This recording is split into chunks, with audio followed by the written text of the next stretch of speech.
Yeah, good afternoon, everyone. So we have more people that still want to join. So I'm going to start the recording soon. So let me start the recording now. Yeah, good afternoon, everyone. Um, so um, we have more people that still want to join. So I'm going to start the recording soon. So let me start the recording now. Yeah, good afternoon,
So guys, as we are joining, so please let us all ensure we mute ourselves.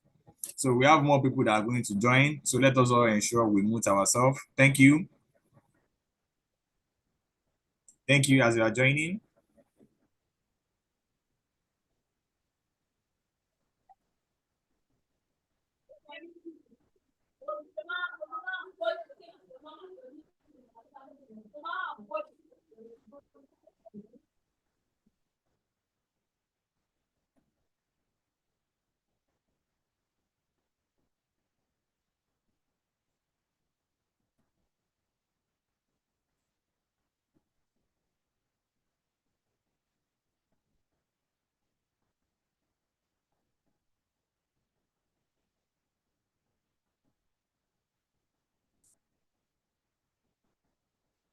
Yeah, so we have 3 more minutes. So in next 3 more minutes, we are going to start.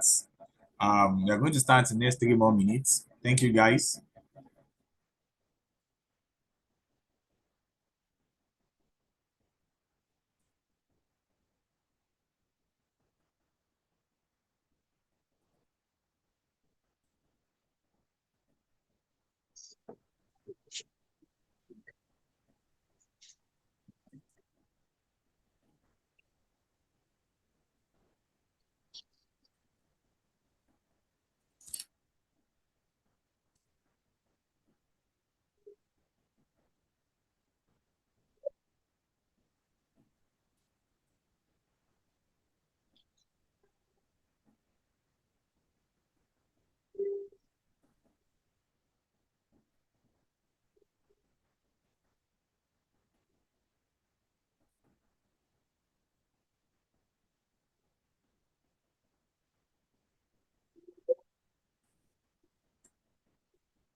phone was stolen in Allen some years ago.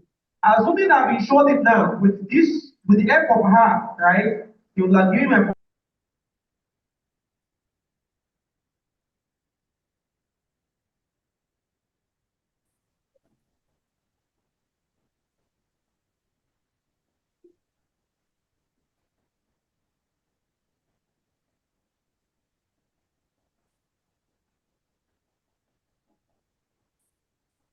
Yeah, good afternoon, everyone. So to ensure that everyone, you're all hearing me, so let me confirm. So let me hear your voice, everyone. Good afternoon, everyone. Sorry, good afternoon, everyone. Hello, good afternoon. Good afternoon. Good afternoon. Good afternoon. Good afternoon. Good afternoon. Good afternoon. Good afternoon. Yeah, so thank you guys. I can confirm perfectly that you guys can hear me. And so we have more people that are still going to join us. We have more people that are still going to join us that are with us. So more people are still going to join. And I would say it's such a great pleasure to welcome you all to the CodeSphere free 2-day exam master class. To start with, so let us all ensure we on our video. Let us on our video. Let me on this. Let us on our video to see where all our participants.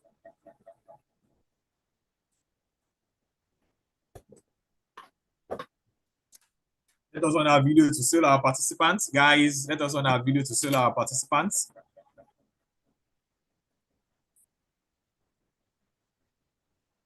Let us on our video to see all our participants, guys. Yes, I think we are seeing some.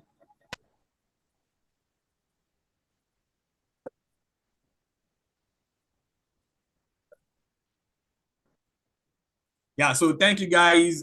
So we have 41 participants now, and then I think we are good to go.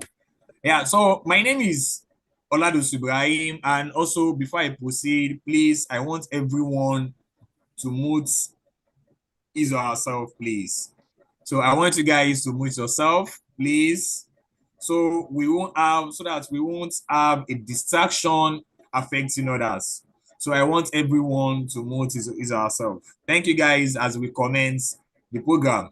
Yeah, so my name is Oladus Ibrahim, and I am the founder of CodeSphere Hub, and I am truly excited to host this special section with you today. Before we begin, I want to say a huge thank you to everyone who is joining us, live from across the world, irrespective from anywhere you are joining from anywhere you are from anywhere you are joining with us. And I have seen the registration list, guys. I went to the registration list, and guys, it is truly inspiring.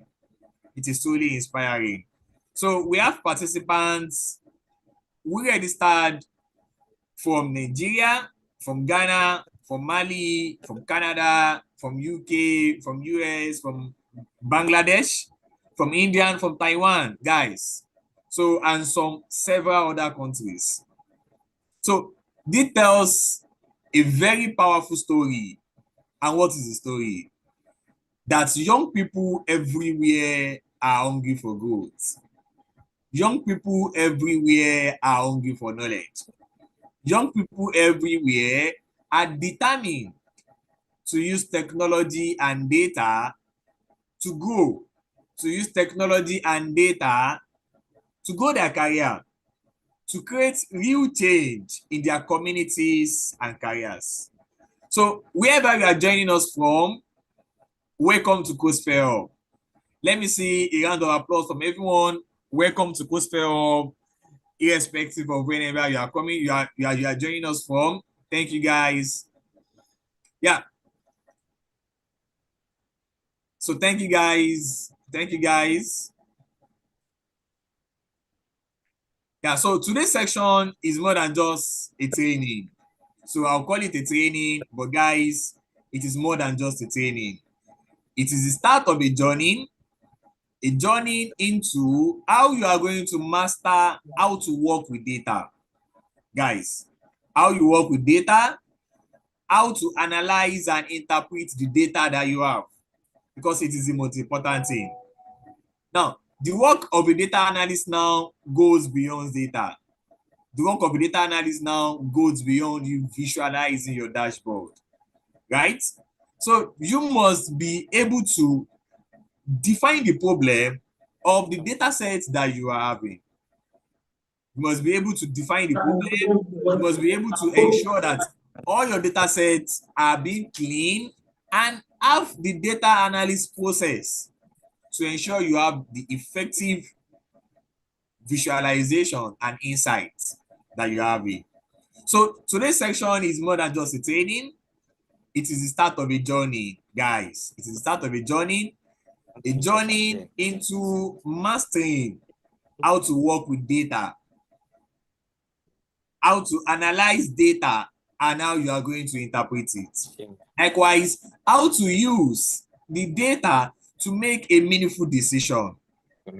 Guys, and I want to tell you this, you are not just attending a class, you are becoming part of the community. And what is the community? CodeSphere Hub community.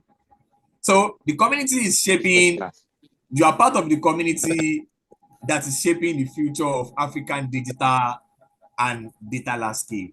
So I want to see another round of applause from everyone joining us, and then seeing a transformation for yourself to your career, and to be able to know how to build visualization and insightful dashboard to make for an effective storytelling. Now let me say rounds of applause, guys. Let me see more rounds of applause, guys. Now, guys, let me see more rounds of applause. Let me see more rounds of applause. Thank you, guys. Thank you. Thank you. Now, I'm going to talk more about CodeSphere Hub. And now let me attend to this person who has been having issue joining.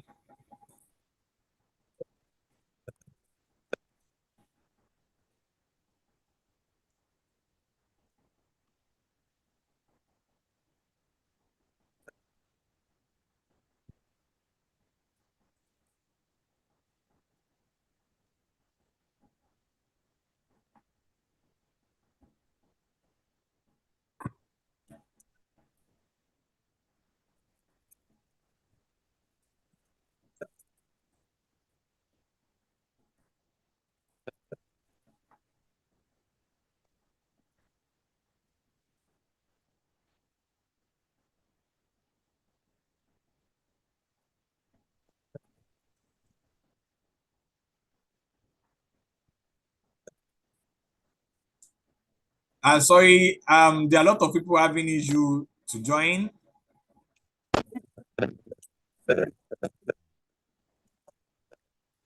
Yeah, so now let me take a moment to introduce CodeSphere Hub and why we exist.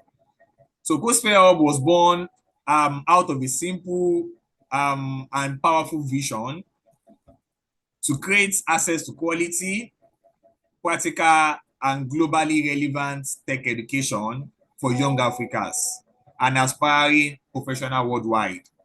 So we started this initiative because we realize, guys, that while there are many talented and passionate people across Africa, now there is a limited access to structured mentorship and practical training. So CodeSphere Academy is being built, is being set up as a learning community, not just about training platform, but a place where people can learn, where you can learn, you can connect, you can collaborate and grow together. So this is the community of where you can easily come to whenever you have challenge and you want it to be resolved, guys. So we have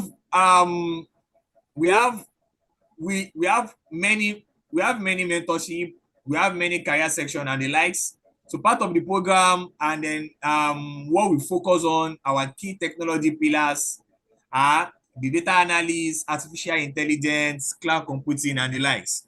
So our philosophy is learn by doing. Want to ensure we learn by doing, guys. And by God's grace, from lots of our program, our career section, our masterclass, and lot of programs of which have been introduced by CodeSphere, we are going to be seeing transformation in the digital field. Yeah, so that is exactly. And then this year, our goal at CodeSphere Hub is both bold and exciting. So we are on a mission to empower over 15,000 learners across Africa and beyond, guys. So through structured learning series, mentorship and collaboration. So likewise, we have outlined 12 months of strategic programs under our learning and impact.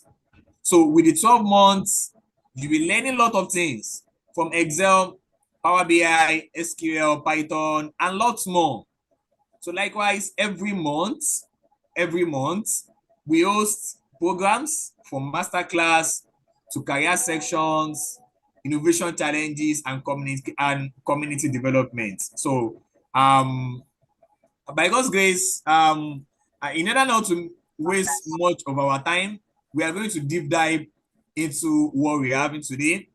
And then over the next 2 days, today and by God's grace tomorrow, we'll be taking you to a complete hands-on Excel learning experience.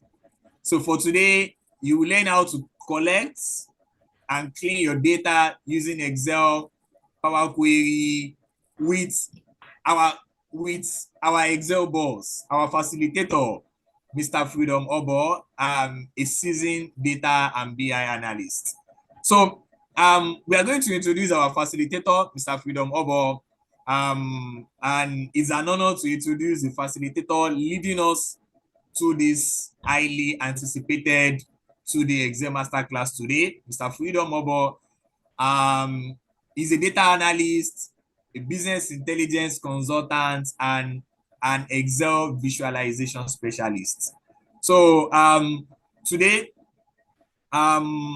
we are privileged to learn from someone who not only use data, guys, but also use data to solve real business problem and also inspire others to develop the same skill sets. So ladies and gentlemen, please join me in welcoming Mr. Freedom Oboh, one of the leading voices in data visualization and Excel automation. And likewise, guys, at the end of this section, I would like you guys, I'm going to show you his YouTube channel where you can learn. You can easily learn to build dashboard, wireframe, and lots more, guys, and lots more. So ladies and gentlemen, let us welcome our facilitator for today, Mr. Freedom Oboh. Let us give him a round of applause, guys. Let's give him a round of applause, guys. Hi, Guys, good evening, everybody. a round of Can you hear applause. me? Hi, good evening. Can you hear me? Yes, sir, we can hear you. We can hear you, sir. Yeah, so sorry about my camera. I couldn't on my camera right now, but it's so nice to be here. Thank you so much for having me. Okay, sir. Can you hear me? Yes, we can hear you. We can hear you, sir. Okay, Yes, okay. we Thank you. can hear you. Yeah, thank you so much for having me, and I'm so glad to be here. And like you said, I'm a data analyst and a business intelligence analyst as well. I use tools like Excel, Power BI, SQL to solve data-related problems and derive insight for businesses, individuals, and even enterprises. I have experiences from the finance industry where I worked as a credit risk analyst for a year. And now I work freelance as an analyst, providing solutions, data solution as my service to a lot of people in and outside Nigeria. So it's so good to be here. When Oladusu reached out. I was very busy at times, but I'm glad I'm able to make out time to be here. Thank you so much for having me. Thank you so much, sir. Thank you so much. Is it time for us to start the Yes, sir. Yes, sir. You can comment the section. You can comment the section, sir. Okay, let me share my screen now. So I walk you through what we are going to be working on today.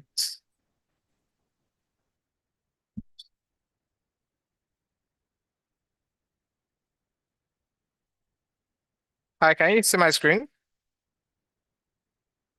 Yes, we can see your screen. We can see your screen. Okay. So today I'll be walking you through a sales analytical project. It's an end-to-end workflow for a sales data, which I sent over to Oladosun to send to everybody that will be in the class today. So I'll be walking you through the process of how I was able to analyze and break down this data.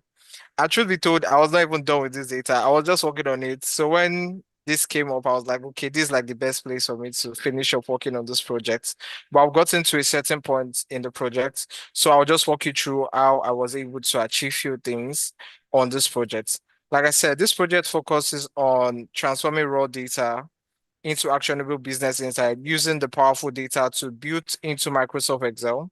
Whether you're managing complex data sets or seeking to elevate your analytical capability, the comprehensive workflow provides a repeatable professional grade framework that takes you from messy raw data all the way through an interactive dashboard, which is our end goal right now.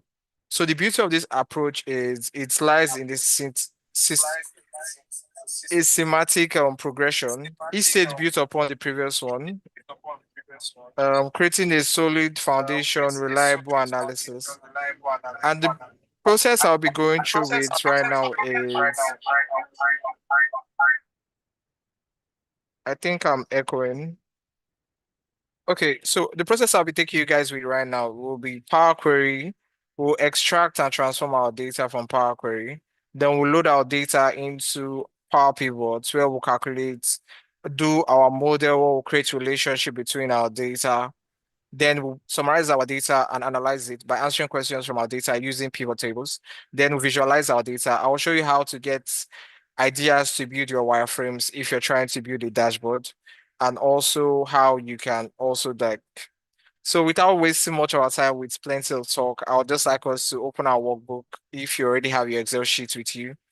And we'll go through and we'll start the first process, which is Power Query, where we extract, transform, and load our data.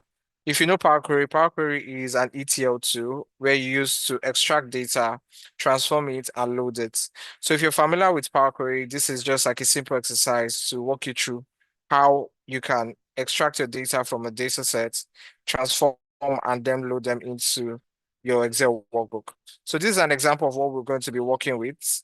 We'll be able to extract our data and we'll calculate key metrics like the current month, the previous month, and also the month-on-month sales using DAX functions as well. Then we'll summarize some of our answers using pivot tables, and we'll be adding our timeline to make our data very, very much interactive, as you can see right here. So this is how interactive it's going to be, but there's no dashboard yet. So we're going to be building the dashboard together. But for now, I'll walk you through how I was able to achieve to this point. Then we'll build the dashboard together. So if you're with me, you can give me a thumbs up so I know like we could keep on going. Okay, thank you so much. So this is an empty Excel workbook where we're going to be starting out from. And to kick off, we'll go to our data where we're going to be getting our data from our files. And like I said, the file I sent has 4 tables.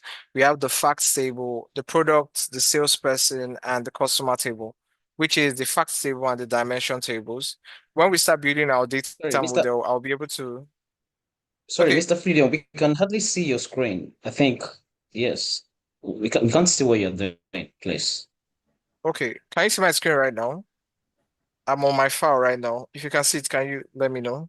Yeah, so Mr. Freedom, you are still showing Power Query is where Yeah. the pre-grade analytics project begins. So the file is not showing. Oh, okay. I think Yeah, the way I thank will you. share my screen, let me adjust that. Sorry. Thank you. Thank you. I have to share my entire screen now. Thank you. Give me a second. Okay. Yeah. So let me share my entire screen. Yeah, sorry about that.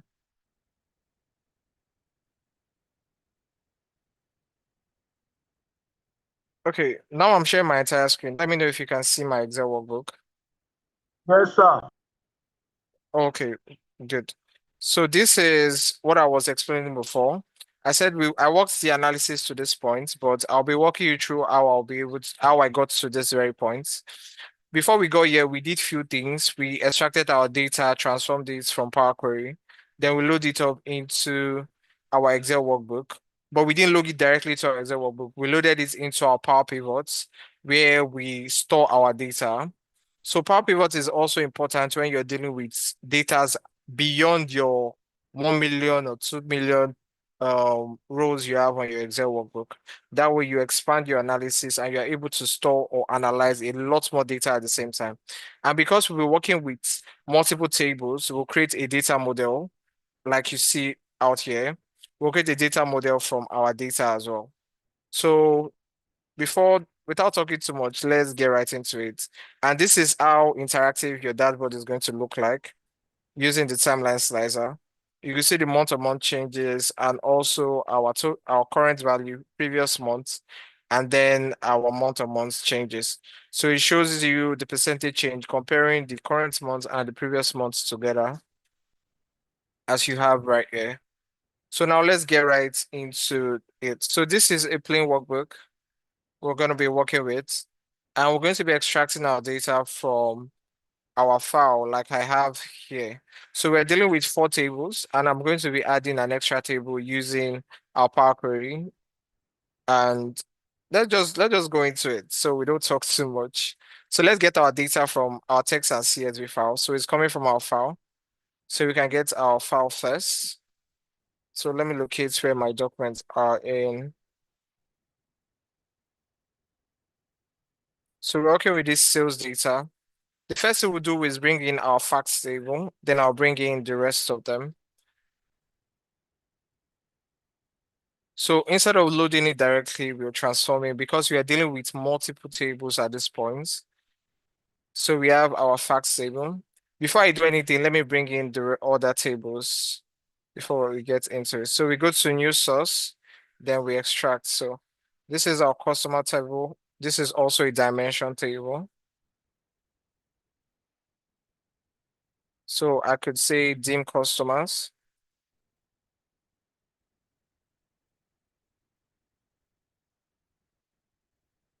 And we load in more data sets. So we have our product table. This is also a dimension table.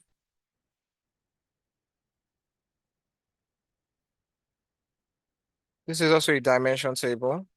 So we have our dimension products, our dim products, and we bring in one more table, which is the salesperson table. And we're going to name this also a dimension. So this is without changing so much. So we'll say this is dimension dim.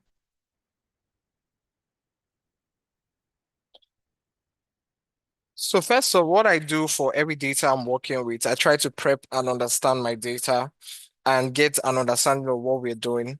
And please, at any point my voice gets broken or you can't see my screen, please let me know so that I know I'm still with you guys. So the facts table has our major columns like our product ID, customer ID, our salesperson ID, quantity sold, our payment method, quantity returned, and our order date.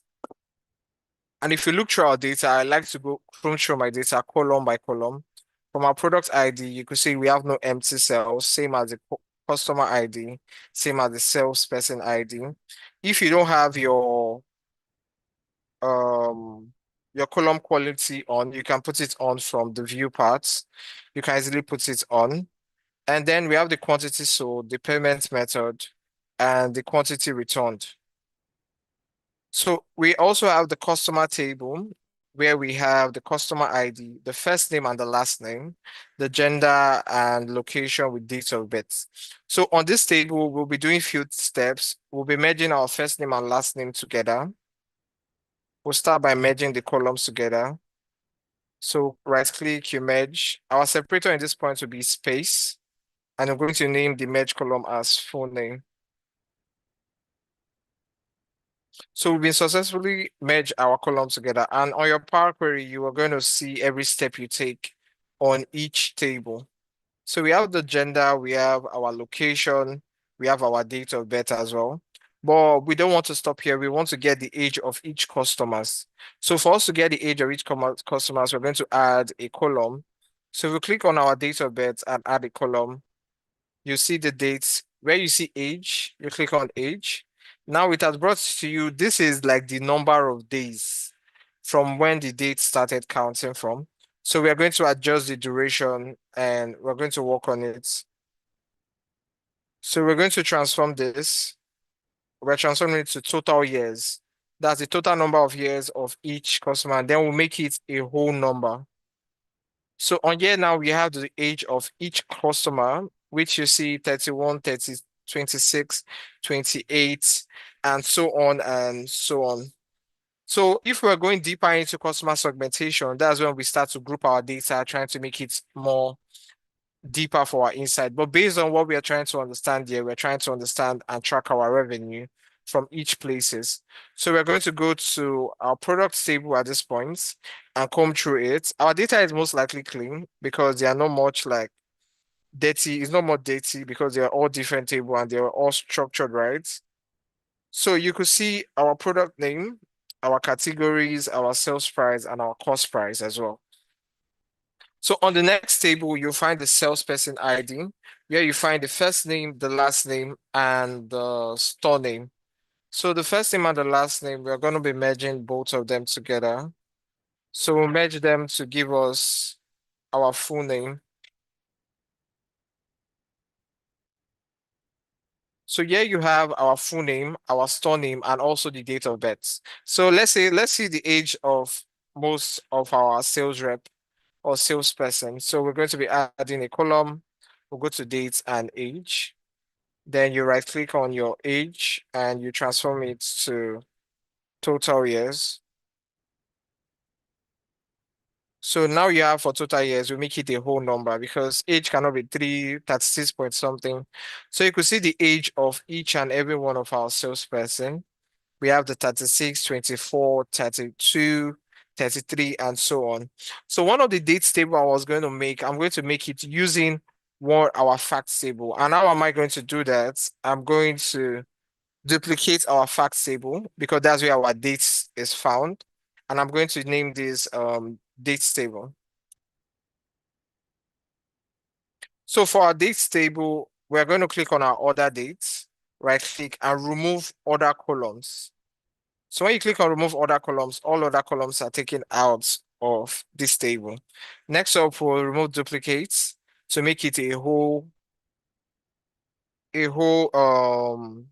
order date. Then if you check let's check the quality and all.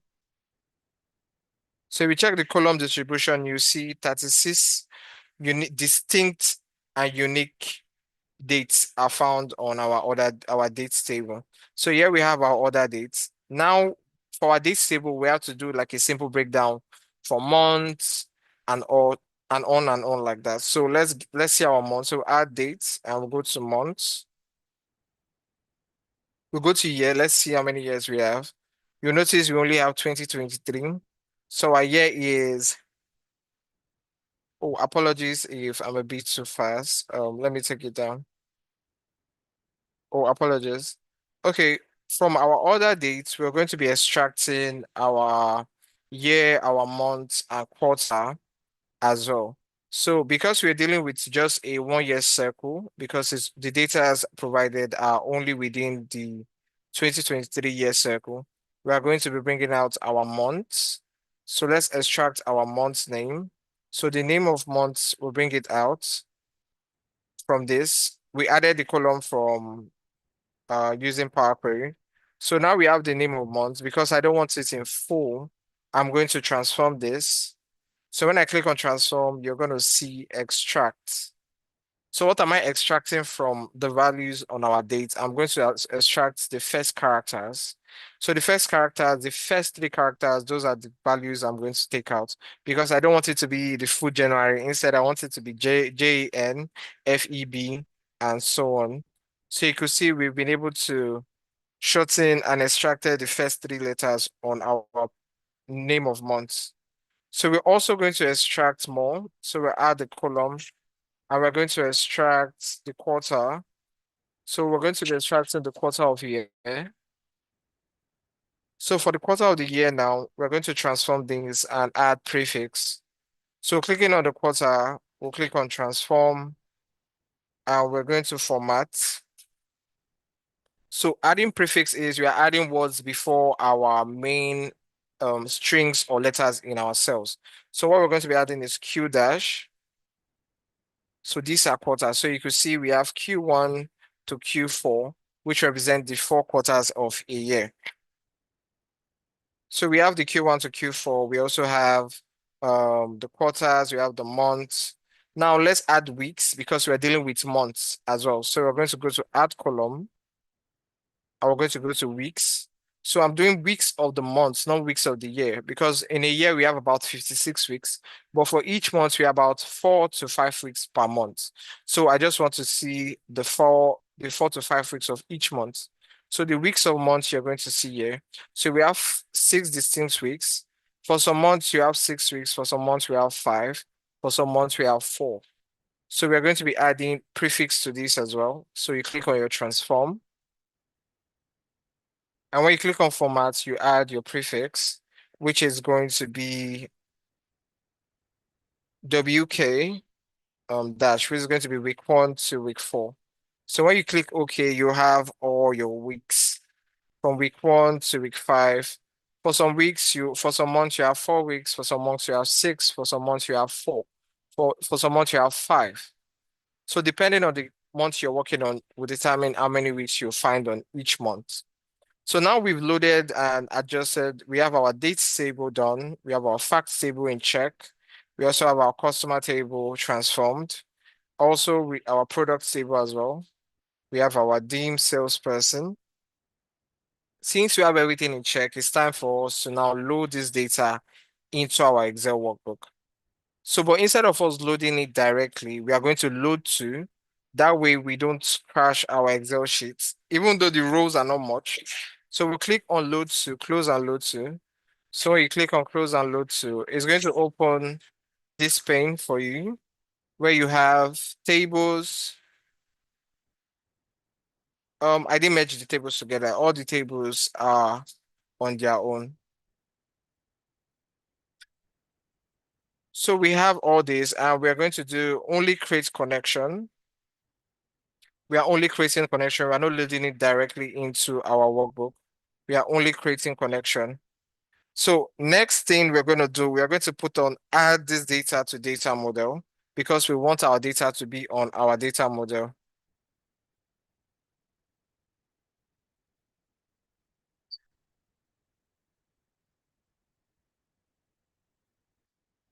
So we're adding this to data model as well. So we click OK.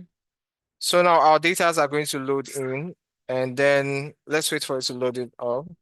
So on our fact table, we have about 20,000 rows. On our customer, we have 600. Our product, we have 100. Our salesperson, we have 10.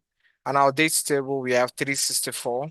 I think that represents about 365 days we have in a year circle, which is 2023. So next up, we'll be loading and opening our Power Pivots. If you don't have this on your Excel workbook, you can also find your data model on your data on your ribbon. If you go to data, you see data model here. Can you see? But if you have your Power Pivots, you can go directly to your Power Pivots. So let's manage. So we open up our Power Pivots. So this is where our data are stored and located. As you can see right here, you can see the facts, the dimension, and the customer. Also with the products and salesperson table, with the dates table as well. They are all stored on your Power Pivots.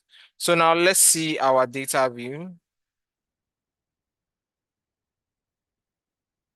How can I move this?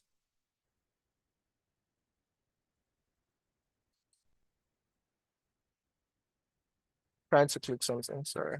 Okay, yeah. So this is our data model where you find all our data. So now let's structure our data model. So this is the facts table. We have this. This is our customer, which is also our dimension. This is our product. This is our salesperson. And also this is also our date table. We can arrange them all together so we can easily see where our connection is coming from. So there are different ways we can create relationship. We can either do it manually or we can do it in this way where we just drag and connect it just like you're using on your Power BI. That's why I say if you have like a deeper knowledge of Excel to this point, I'm pretty sure navigating Power BI will be a lot easier for you. So we're going to be connecting the customer ID to the customer ID on the facts table. So this is a one-to-many relationship we have here, and also the product to the product ID. We have this, the salesperson ID to the salesperson ID. And we're going to do the order date. You remember we created this data table, the order dates to the order dates table.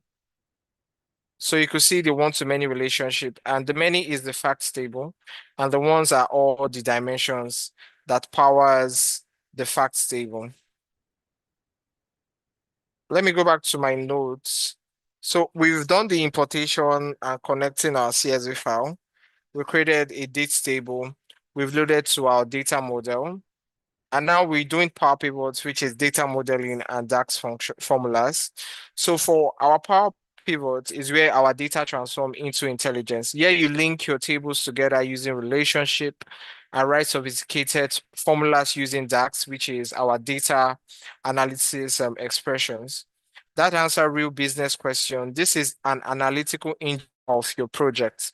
So this is where your project starts from. So start by opening the Power Pivots window, creating the relationship, which we just did. And you could see this creates what's called the star schema, which is essential for accurate calculations across table. The dates table sits at the center as your time dimension with your sales and product data branching outwards. The structure enables Excel to understand the relationship in your data and calculate measures correctly. So next up, we'll be loading our data into pivot tables where we start adding our DAX functions to calculate key metrics, just like our current data, our previous month, and also our month-on-month sales, which we did. And we'll be leveraging on functions like SumX, calculate, divide, and previous months. So we will not be using previous month because most time previous month might be restricted, but we'll be using date add and some other ones like that. So this is like a sample of how your DAX might look like, and then you get your final measure. So we have the pivots tables and pivots charts. So it's time for us to go into that now. So I'll go back to my sheet. We have this, then we'll go to our Power Pivots out here. So now we'll load it to pivots table. So we want an existing sheet. I'll click OK. So you can find our pivot tables on here now, on this same sheet, which is where we are going to be handling our analysis. And because of the relationship between everything, you could find all our tables open out here. And the active ones will be shown here when we start working on them. So the first thing we're doing, we're adding calculated measures to calculate our total sales, our cost of goods sold, our quantity sold, and also the profit as well. So those are our four major KPIs we'll be working with on today's analysis. So let's add our measure. So we're going to go to new measure. So we want our measures to be on our facts table. So we'll leave it there. Any table you want your measure to be placed, you just have to click and place it there. So this is our measures and this. So our measure name now is total sales. So to calculate our total sales, we are going to be leveraging the sum X, because sum X, we are dealing with data from two different tables. And what the sum X does is it returns the sum of an expression evaluated for each row in a table. So for the sum X now, is asking us for the table. Which table are we working with? So we're working with the facts table. So the expression in this case is the quantity sold on the facts table. So we're going to build facts table quantity sold. So now for us to get our total sales, we are multiplying your quantity sold by your unit price, which is also your sales price, to get your total sales. So we're going to be multiplying this by adding the multiplication sign. Now, because we are dealing with a table outside of our facts table, we are going to be using the related function. So this related function returns a related value from another table. Are you with me? It returns a related value from another table. So for on the related function, we are going to be looking for what are we looking for? The unit price from our products table. So you could see our sales price from our product table. So this is it. So we can check our formula to make sure no errors are there. I will click OK. So you could see we've been able to calculate our total sales. Now we add more measures and we keep going like that. So we go to a new function. This time we are calculating our cost of goods sold, which is our total cost. So I'll be naming it COGS.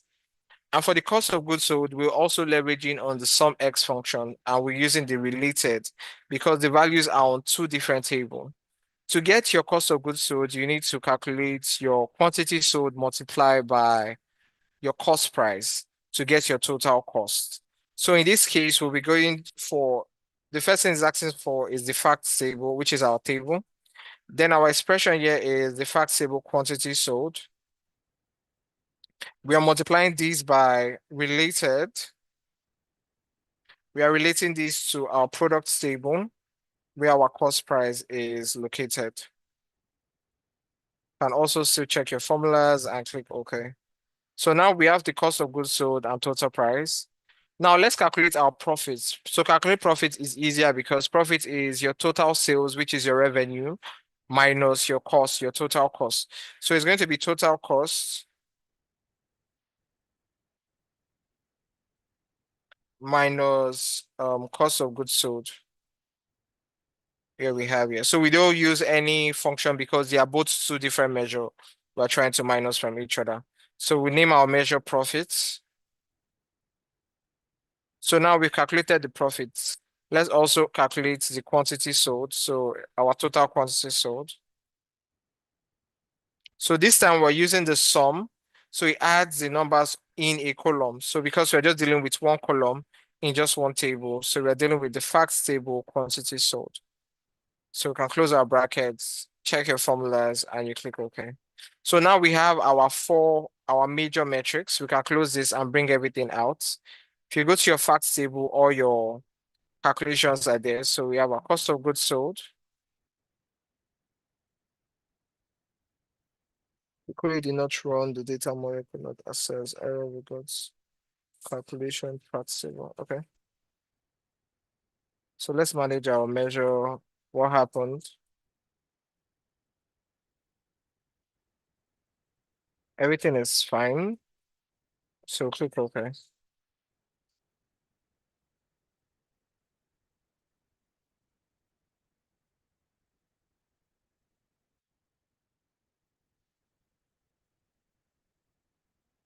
The query did not run or the data model could not be accessed. Here's the error we got. Calculation error in the measure. Facts table cannot convert value to. Okay, I think there's an error in our calculation. So let's manage measures. So you could see we made a mistake. Instead of putting the cost price, we put category. So now we have to go look for the cost price. So for every time you make an error, there's always a reason why there's an error message. So you always have to read your error message and go back to it. So instead of the category, the cost price, I place the the category, which is very funny. And I'm even wearing my glasses. So that's what's making it more funny. So now we've corrected our cost of goods sold, meaning that our profit will also be corrected itself. So we can add our cost of goods sold now. Can you see? It's working perfectly. And likewise, we can add our profits and also our quantity sold. Now we have our major KPIs. So we can adjust this upwards.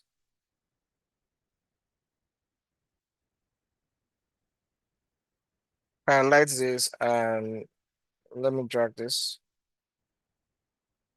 So this is our major KPI. So let me name our pivots table. So go to pivot table, analyze. So this is our main KPIs. So this is it.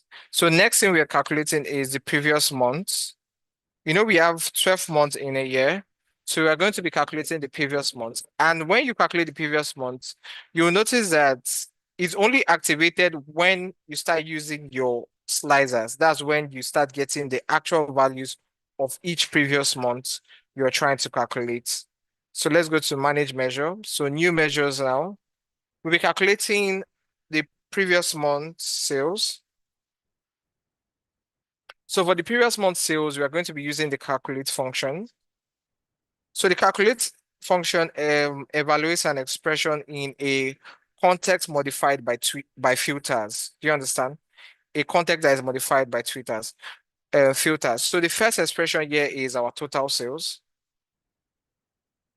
So in this case, our filter here is either most times if you're working with multiple years, that's when you use the same period last year. But in this case, I'll be using the date add.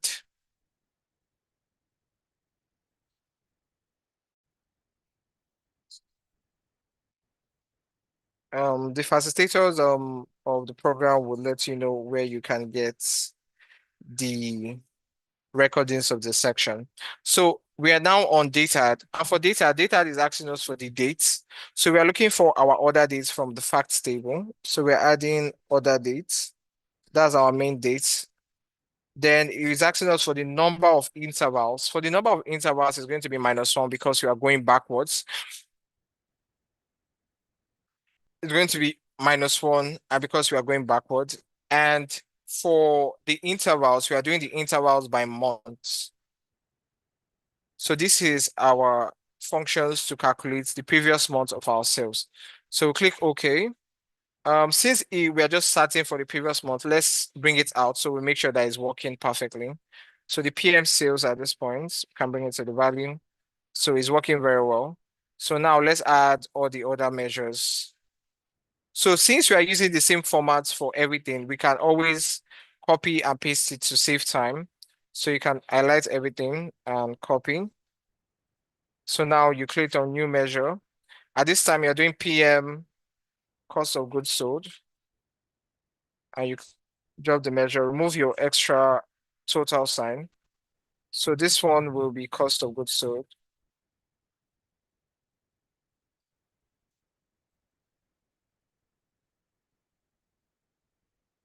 So we have our PM cost of goods sold. We'll be doing PM profits. So previous month's profit as well.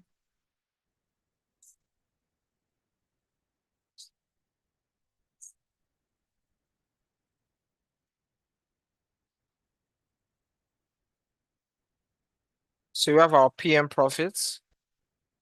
And one more thing is our previous month quantity sold. So we'll just be doing our quantity sold on this as well. So this will be PM quantity sold. So let's confirm everything is working fine. So let's bring in those values. So we have our PM cost of goods sold, PM profits, and PM quantity sold. So now this is the previous month. These are the current value. Like I said, these values are incorrect until you start to trigger your slicers or you start to make it interact with your dashboard.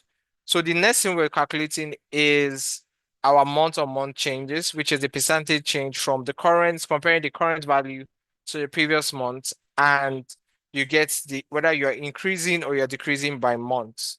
So we'll go here, we click on new measure. At this time, we're doing the MOM sales. And for this, we'll be leveraging on the divide. So we are dividing, the numerator in this case is our total sales. The denominator in this case would be our previous month. So previous month's sales. Then we close our brackets -1. So it's going backwards after it does its calculations as well. So we click OK. And let's add for the rest as well. So we have our MOM cost of goods sold. So we are also doing the divide. So the numerator is the cost of goods sold, and the denominator is the PM cost of goods sold -1. So we'll do the same for the remaining two. We have M1 profits. So for this, we're also still doing the divide and profits, comma, PM profit again, -1. I did equal to 1.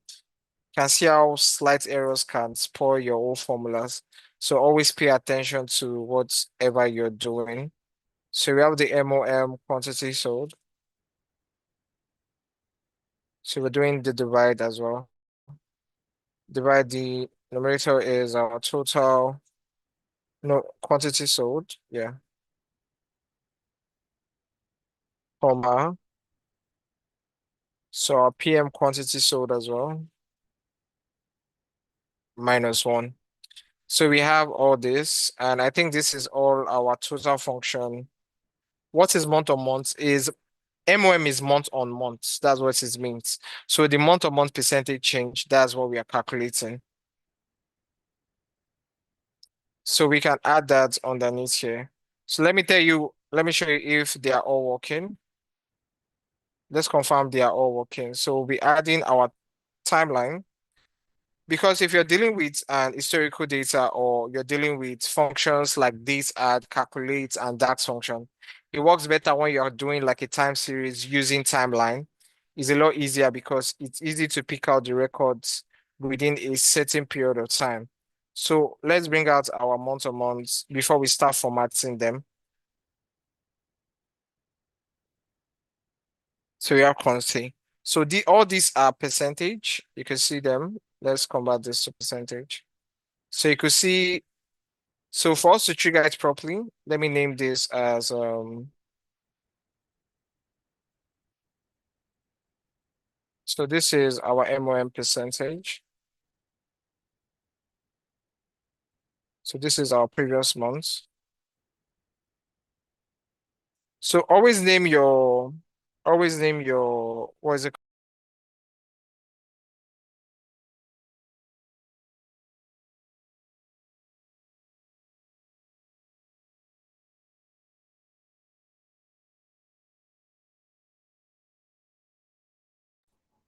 Yeah, so guys, very sorry. I think the network took him off. So he's going to join in the next 1 minute now. Okay, can you hear me?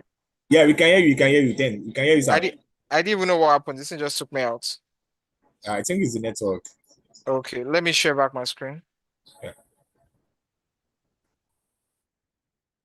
Okay, can you see my screen?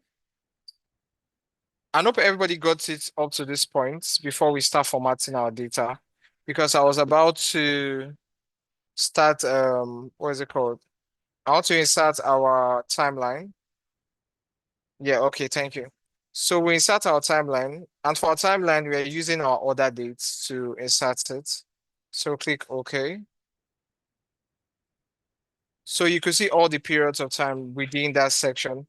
So you could see by month, by quarter, if you want to be breaking them, but by month is what we are going to be settling with. At this point, you can start from January. So because January we've not connected report connections, so which we have to do. So we're going to be reporting connections to all the other pivots table to make sure everything is interactive. Then we'll click OK. So because there's no month before January, it has to be last year, and there's no value or there's no data. You could see they have 0 entries for the previous month for January. But from February, you can easily spot the difference and the percentage change.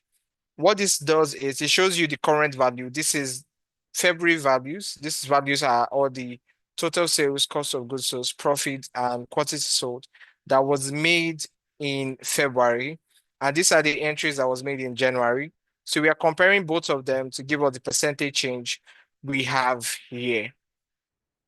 So if you get it up to this point, let me continue. Can you give me a thumbs up?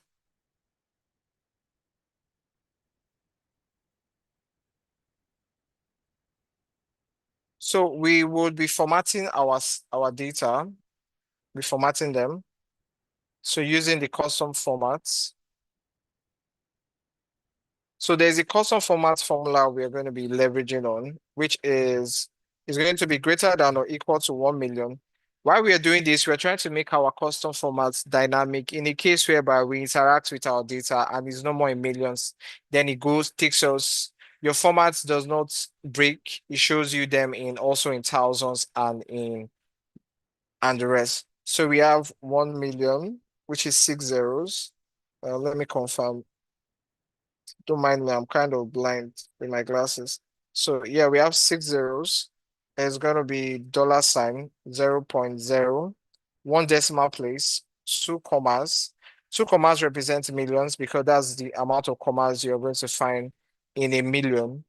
Then we have this, and we also have, if it's also greater than or equal to 1,000, that means if it's in thousands, we'll put the $sign 0.0, comma, K.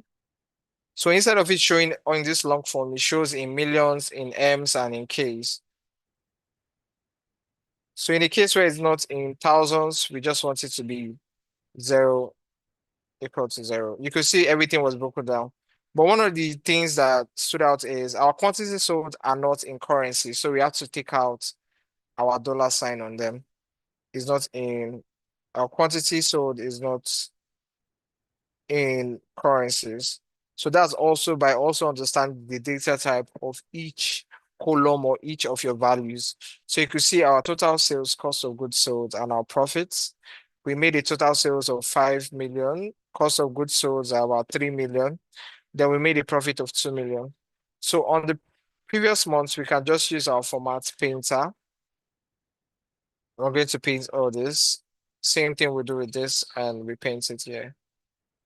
So for the month-to-month sales, we want to be able to add indicators and make it a lot more dynamic, whereby if it's going up, it's going to be green, and if it's going down, it's going to be red. So we are also going to be using our custom number formatting for this as well. So for this, we're going to be using green. So we'll put our straight brackets and say green. So if it's in green, we want it to be, use your Windows plus full stop to open your emoji pane. And when you go to symbols, you're going to find up and down. Maybe you just put it out there immediately. And there you could say 0.00%. So the next one, we'll put a straight bracket red. Put another straight bracket. If it's going down, it's going to be 0.00%. Let's leave it as 1 decimal place to make it a little bit clean. And we click OK. So you can see your values are already formatted in either green or red. So we can test to make sure that everything is working fine. So you can see when we clicked on our format, now that is in 1,000, it does not break. Our format is still clean and it's showing in case. And you can see when there's a drop in sales, there's a drop in cost of goods sold, and there's an increase in profit in March. In April, compared to March, there's a decrease in everything. So you can see how we can present all this into our dashboard as well. So everything is looking nice. Everything is looking good. So from here now, we've been able to answer our key metrics in this data. The next thing we're going to be doing is we're going to be focusing on answering key questions that will also help with our analysis, that will also help with our analysis. So next up, we're going to be doing the total sales by week because we want to experience sales of each week. Then we take it out. Let's take out all this. So we'll go to our dates table and you see week or month. So you can see week 1 to week 6, but differently, it's going to be separated by months. In November, we have 5 weeks. In October, we have how many weeks? 5 weeks as well. Can you see? Everything is interactive. So it's how we are going to move it from here to also be on our dashboard. That's where the work is. So now we've established our sales by week, which is also can also be called revenue by week. We have this. So next up, we're going to be answering. Let me close this. We're answering a couple of other questions like our sales by location. We'll go under. Always duplicate your. So we have our sales and our location. We'll find it under customer. So these are all the locations. I think these are all states. And for us to be able to use the map charts, our values cannot be on our pivot tables. So there are some charts that are limited to pivot tables, which are called the pivot charts. And for us to use some extra charts outside of our pivot table, we need to bring our data outside of these values. So let's go to design and we take out the ground total. So we all have this and we have states.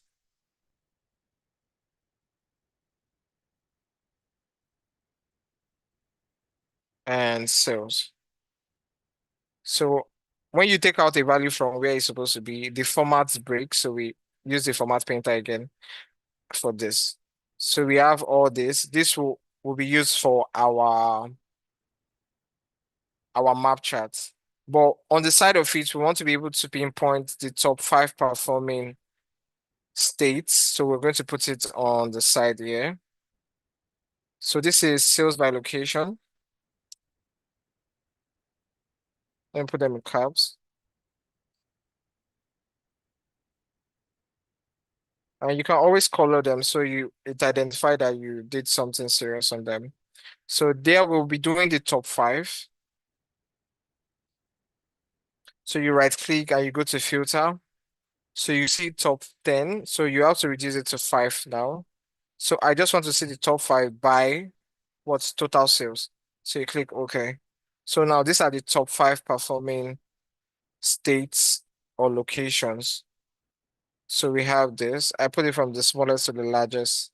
And you see them when we operate on them. So this is the top 5 performing location, top 5 location by sales.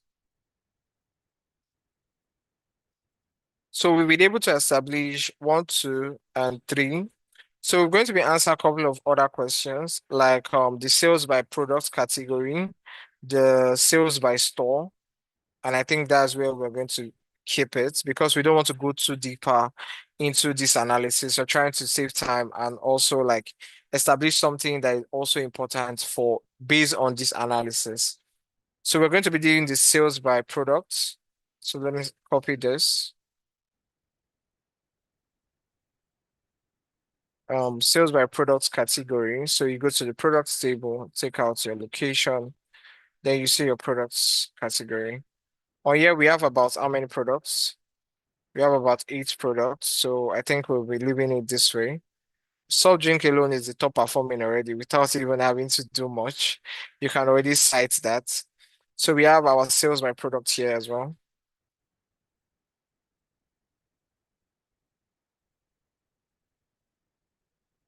So on this, we have our 4 KPI cards. We have 1, 2, 3, 2 charts for this.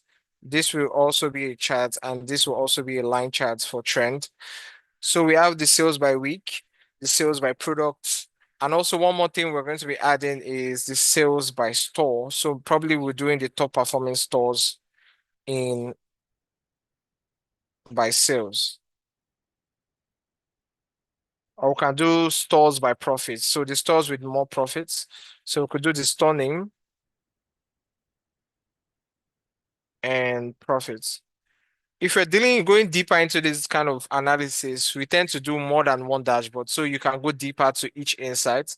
Let's say you have a profitability table, that dashboard expresses the profitability. You can also have, that's when you're going deeper into it and you're trying to answer multiple questions at the same time and also highlighting everything. You can have the customer dashboard, highlighting all your findings on the customer. The products dashboard gives you the product breakdown and your findings as well. You can also have one more, the sales person's dashboard as well, to give you like a full breakdown of what's happening in different stores and in different states and in different locations. So, but for based on this analysis, we are just focused on the sales, and we're just going to be addressing few pinpoints from this data. So, but if you have time, you can also go deeper into it, like I just explained.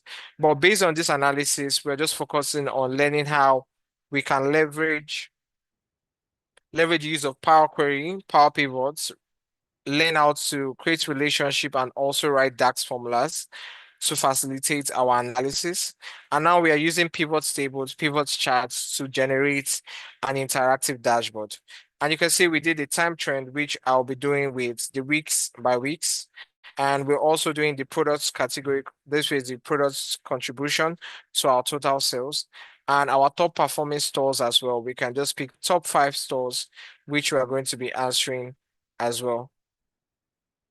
So this is our analysis, and then we can filter this by top 5. So instead of top 10, we want to see the top 5 performing stores. So these are the top performing stores.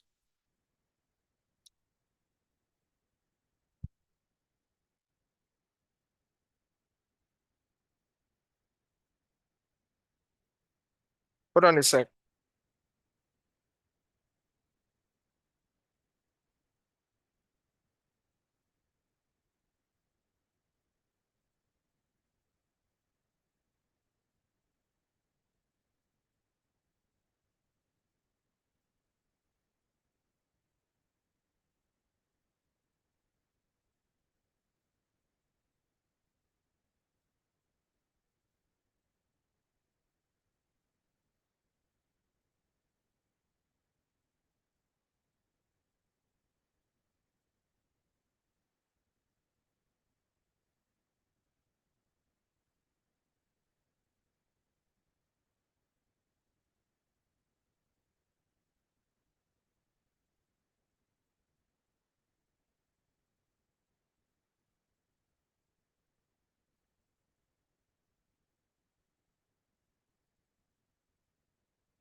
Hi guys, I'm back now. Can you hear me? If you can hear me, can you give me a thumbs up, please? So I know you can hear me.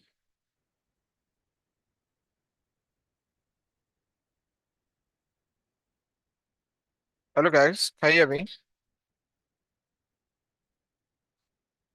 Yes, we can hear you perfectly, sir. Okay, thank you so much. So now we've been able to establish and answer a couple of questions from our data. It's now time for us to build the wireframe for our dashboard. Like I said, I didn't do any prior dashboard wireframe because I want us to explain the whole process from scratch, which I'll be explaining right now. So I'll go to the next page. Let me name this analysis. So this will be visuals. This is where we're going to be building our visuals. Let's take out our grid lines first. We'll go to take out grid lines. So we've answered a couple of questions. So we're going to be looking for a structure to build our dashboard on. So let me show you how to get inspirations for your wireframe. So I'll go to my site, and this time I'll be going to Pinterest. So you can either use Pinterest or Dribble, whichever one you want. You get dashboard ideas and UI design styles from all these places. So all I have to just say is dashboard designs. And it's going to give me different dashboard designs, which we are going to be picking from and building our dashboard off it. So this is a raw dashboard. I've not built something like this before. So we are starting from building, getting inspiration, and from there we'll also get to build the final dashboard as well. So is either we are going with a dark theme dashboard or we are going with a light theme dashboard. But if you know me, I'm a fan of dark themes, dark theme dashboard, and we can look at this design. This design looks nice, and we can also structure our data to look like this. It does not really have to be the same thing, but it has to look something like this, and then we can kick off from there. So we can use something like this. Let's screenshot this. So I want to screenshot this. I'll be using my snipping tool. So I can screenshot like samples, but this is the first option we got. So let's look for other possible options we can get to build our dashboard. So you could see different colors, different styles. And based on this analysis, we have 4 KPIs. So let's always pay attention to that as well. We have 4 KPIs and we have samples like this.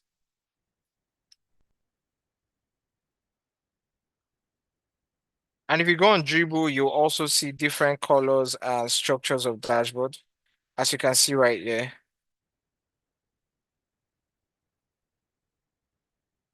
So you can see different styles, different structures, and you just have to decide on which you're going to be working with. So based on this analysis, let me pick one design, UI design we're going to be stealing our inspiration from to structure our dashboard. So let's go, let's start. We've seen this one. Let's see something else. Maybe something that is light. Let's look for something.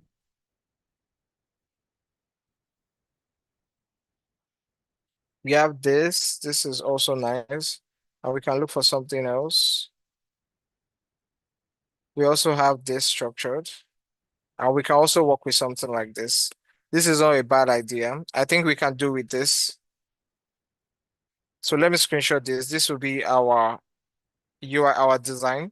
And you can take a screenshot of my screen. Let me make this bigger so you can also take a screenshot to have an idea of what we are going to be using. So this is what we're going to be working with. So you can take a screenshot right now. When you do that, then we are good to go.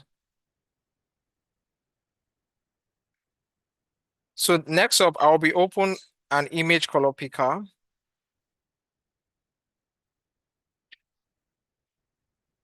The image color picker is the color picker. This one picks out colors from an image. So this one saves you the stress about thinking about what is the X code of this color, what is that color, or what is so and so color. So you can pick your own color of design. So that way you have different looking or structured dashboard. And just make sure that your dashboard is telling the story you want it to tell.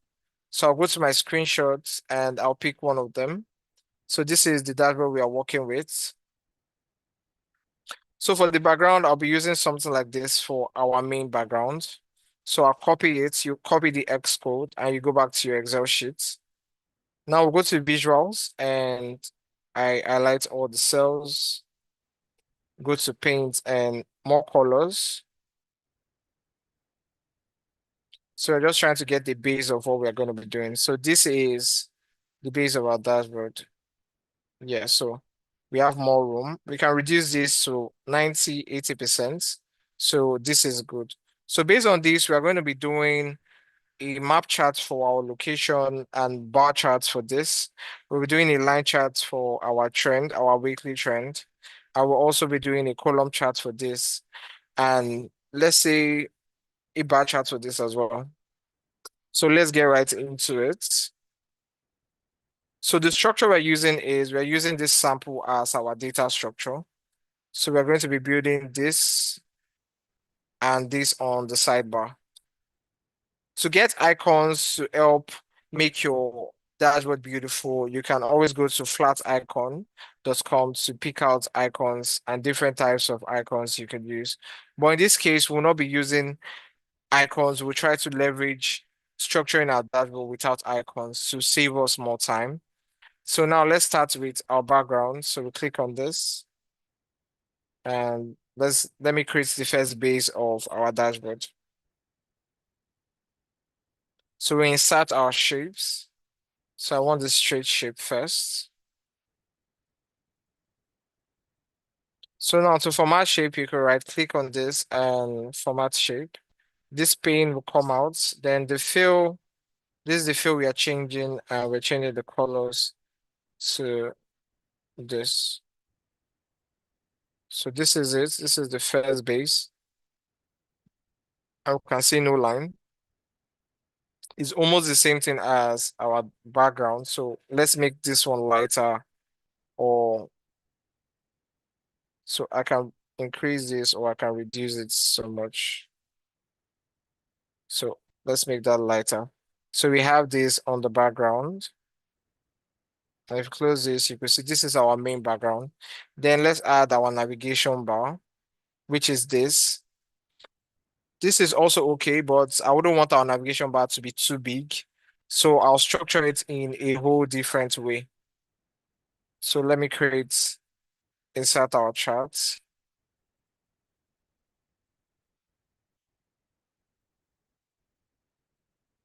So we're not going to be using this. Instead, we're changing the type, the shape type. We want it to be one-sided round and straight underneath it.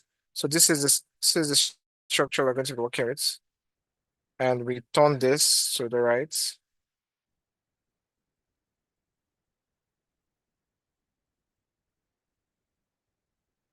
So we have this and we can highlight it to this point. If you want to make your navigation bar bigger, you can always do that. But now we have this, we can then change the color. Go to more color, get the S code and you paste it. And we can see no line.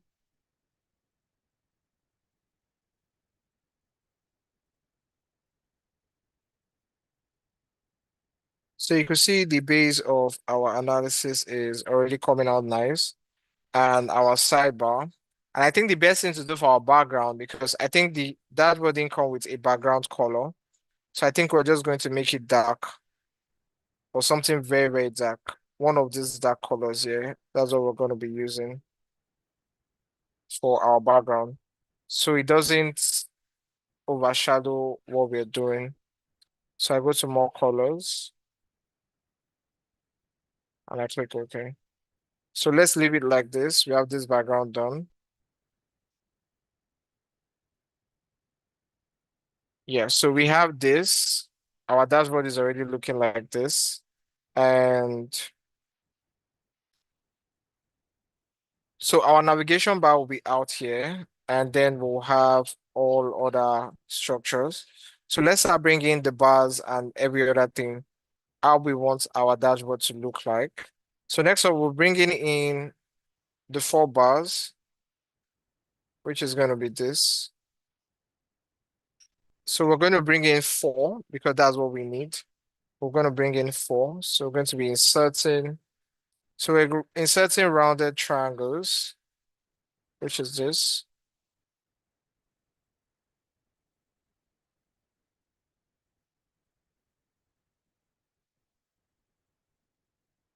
So let's format this first before we duplicate it. So the solid color, we're changing it and we're making it this. So let me go back. I think I didn't pick up the colors properly. So I go back and copy. Make sure it's copied and you go back here and you paste it. So I say, okay, no line. Now we can duplicate this into 4.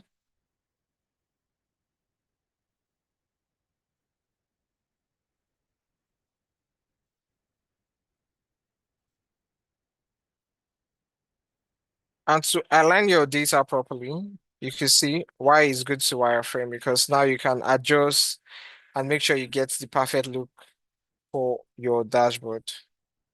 So I can distribute this.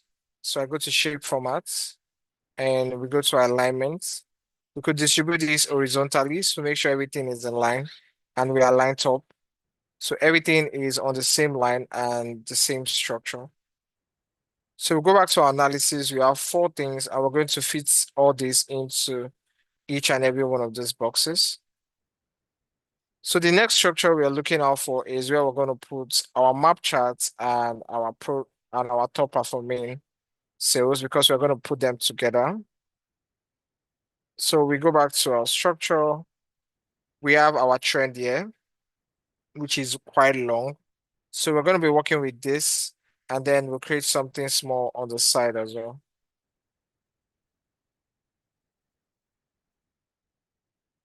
But this time we are doing by weeks, so I don't think it's ideal for us to go that long.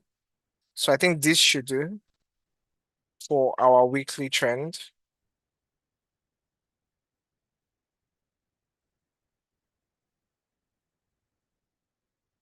Then we bring this closer like this. So we can adjust the edges so it's not too open.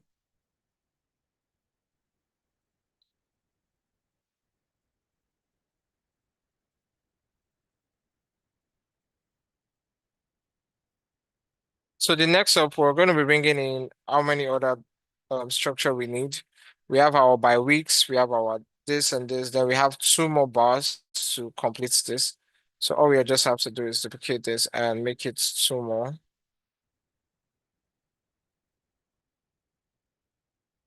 So we can place this here and we duplicate it.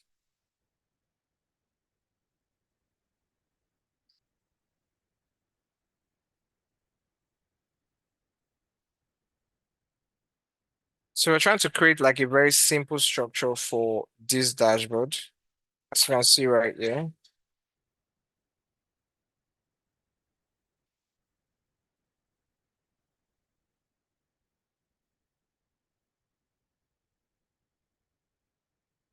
So we have this, we can close this.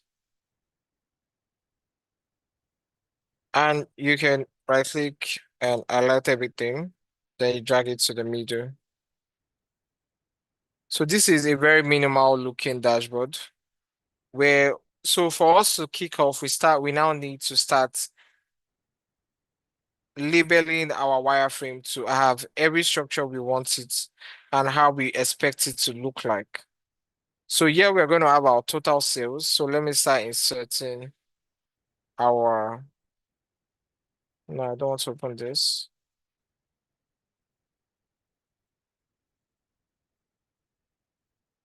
So we're inserting the text, our text box. On here, we're going to have sales. I'll click on our formats. So in this case, we don't want no line and no fill. So this is going to be sales. And we can increase this a bit.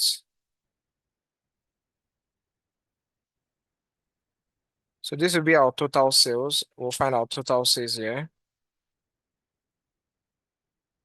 And on here, we're going to have our cost of goods sold. COGS. On here, we're going to have our profits.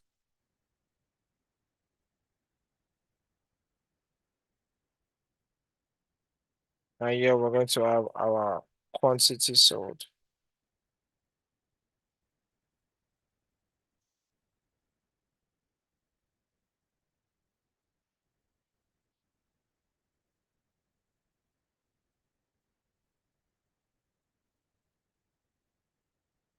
We can,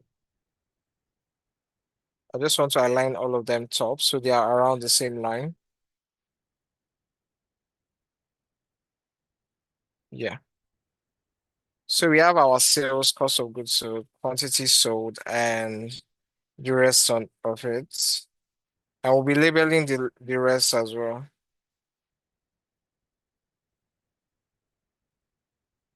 So the rest we have our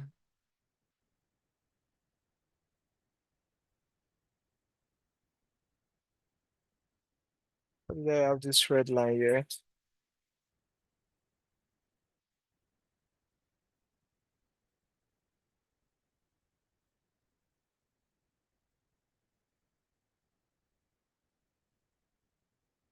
Oh, sorry. Do you know how I can take out this red line from my screen? So sorry. I think you can I stop guess it's sharing the and phone share that again. distracts. Yeah? I think you can stop sharing I and share said, again. Okay, okay. I think it's from the Zoom call. I Yeah, don't it's yeah, understand. someone that it's yeah, someone is someone quiet with on the your line. screen. Oh, okay. Wait, let me stop sharing and share again. Yeah, yes.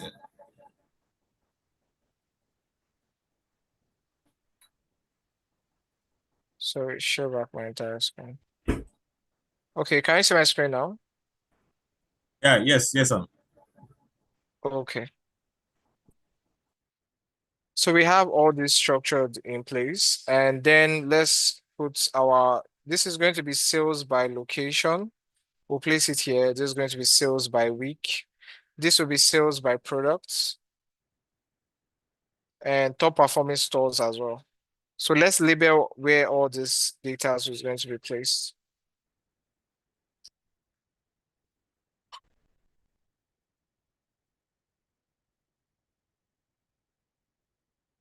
For now, sales, and then we say by products.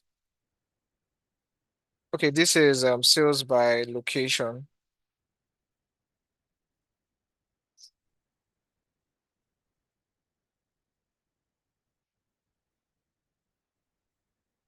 And this will be sales by week.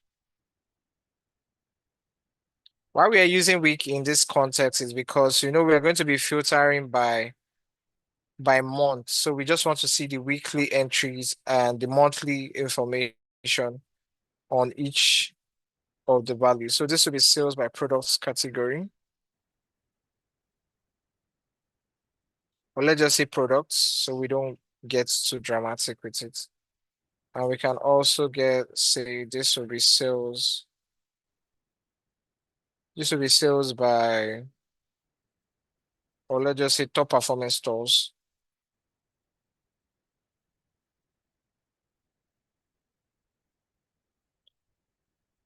So this will be top performance stores. So we have our structure in place, and then we are going to be bringing in, let's title our dashboard first before we create a navigation bar.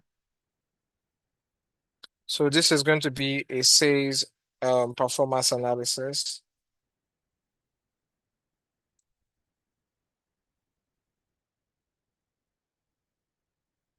We have this, then we can increase our size.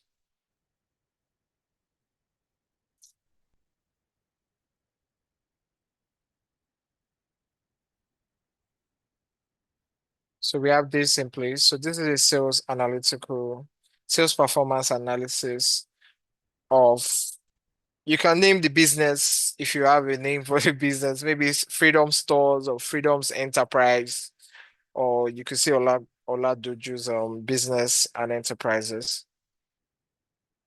So for the sidebar, we have these structures in place.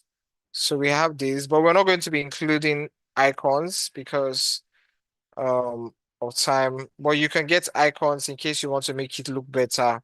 You can go to the interface icons and you see some beautiful looking structured icons you can always use or rely on. So we have all this here. You can easily get them from here.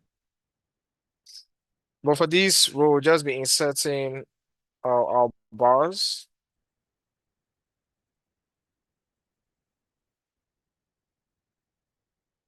So these will be our dashboard. So we can name this, so this will be dashboard. And when we click on this, we can always adjust it to the middle, increase the size a bit. We have to, yeah, and place it better. So the color of this is what we're going to be adjusting. more colors. I'll click OK. So we have this. I always adjust this.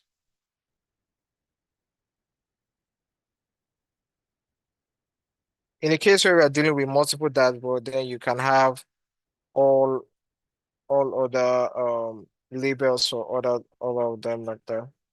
So you can say no fill for this one and no line. And we make the colors black. We have our analysis and we can have our data sets location as well.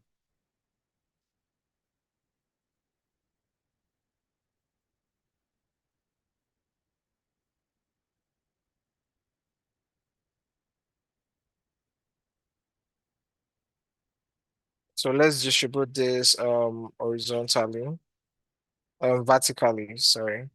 So we have this here and we can align center. So everything is structured properly. So now we can decide if you're linking this. So we're going to link this. This, a place in the document, we're already on visuals, so it's going to be our visuals.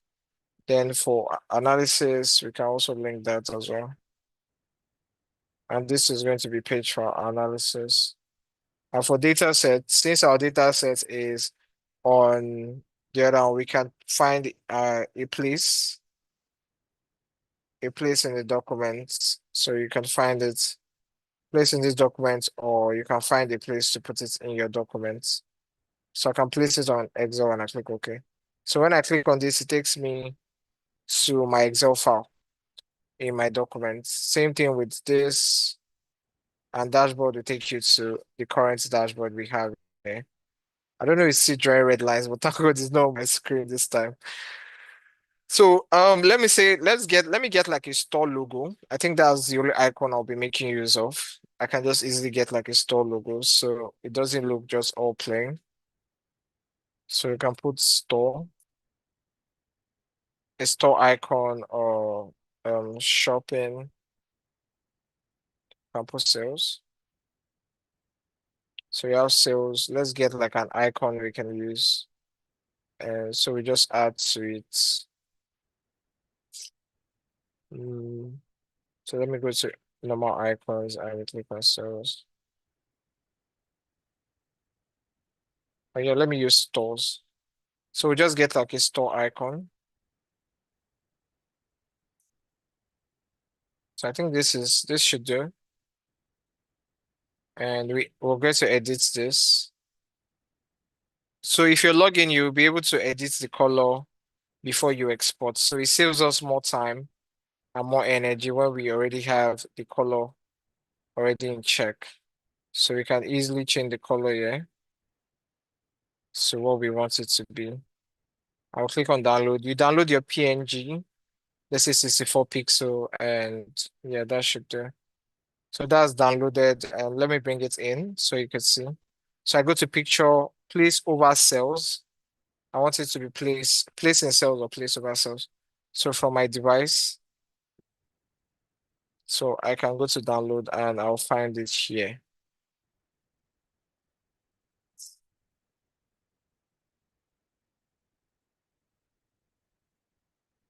You can easily place this here and name it anything. Or you can make it bigger and just place it. But I prefer to make it smaller if it's.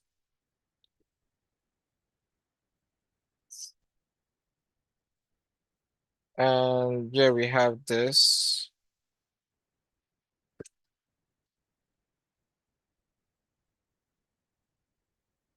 So let's just leave it like this, or we can name it anything underneath it just to keep it going. But for now, this is fine. And we have everything in place. So this will open up the site. So Microsoft identify potential security concern. If you want it to be open, I can just click yes, and it's going to open my file for me. Can you see? So it opens up all my file, the file up there. So it opens up the file. This takes us to our analysis, and this is our dashboard as well. So we have all this in place. And one of the things I failed to do is also create a space for my timeline. I failed to create a space for a timeline. So I have to find a way to structure it into this or create a separate loop for it as well. So let's go into it. Let's start bringing in our data into our table. So we're going to name each cell for referencing. For easy referencing, we are going to be naming each cell. So let's start naming them. So this will be our total sales. This will be cost. And this will be profits. And this is quantity sold. So we'll do quantity sold. So this will be PM sales.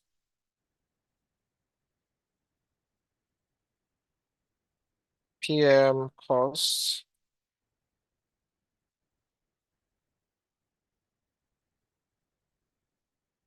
PM profits and PM quantity.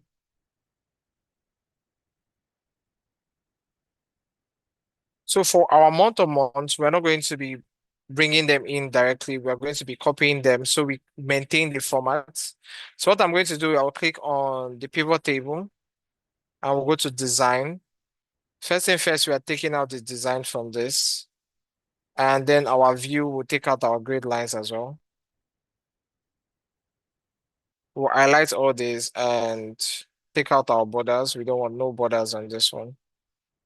So we'll be taking this one out and we're replacing them here. So let me start bringing in our KPIs. So we start seeing the beauty of what we are doing. We've been doing so far. So I can copy paste this here and then I can. So it's going to be equal to total sales.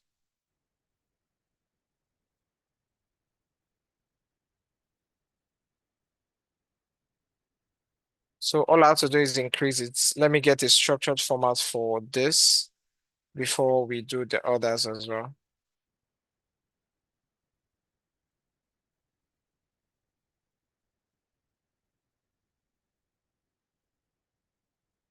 We have this, and we can increase it again.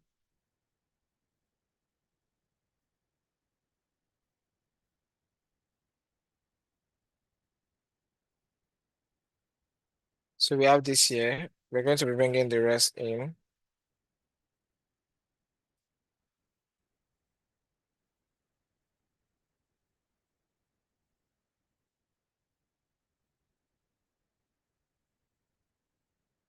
And this is to forward. Always align them. Pay attention to what you're doing. So it gives you easy way to highlight and align all of them. So now let's bring in the costs.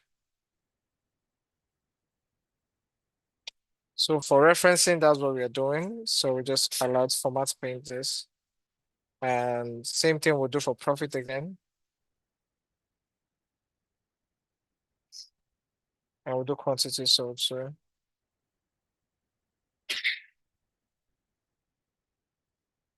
we'll just be analyzing all of them.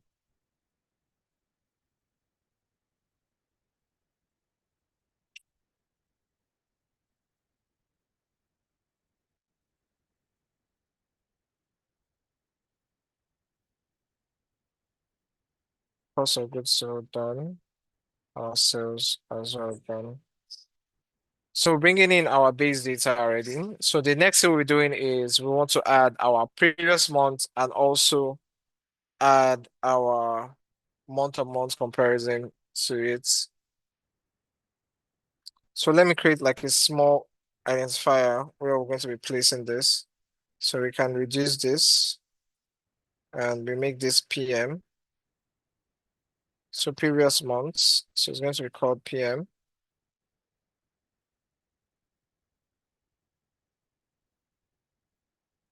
Then I'll also have the MOM here. MOM.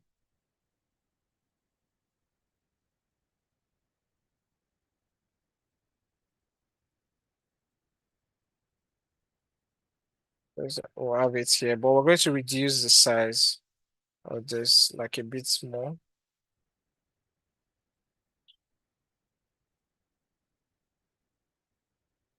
So even for the colors, we can make it not really obvious. Not obvious, but obvious at the same time. Let's see if this should work. So let's test it out with this first before we go deeper into it. So for our PM, this time we're bringing in our previous month value.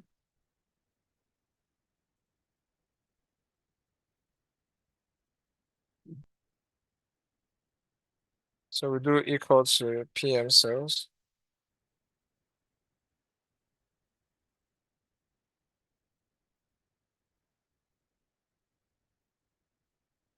So we have this. Then for our month of months, let's cut out our formats from this place. So we'll be copying and paste as linked picture.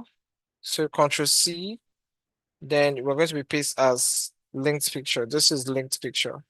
So go to this place, our visuals, then we paste as linked picture.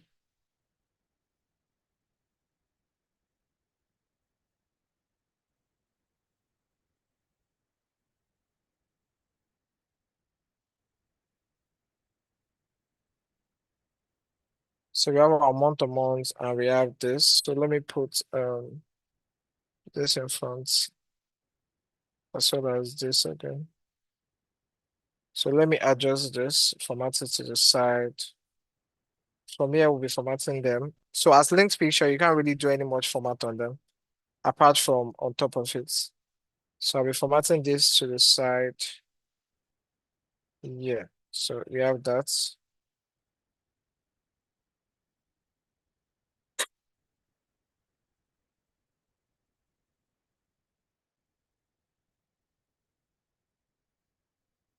So we have this and PM.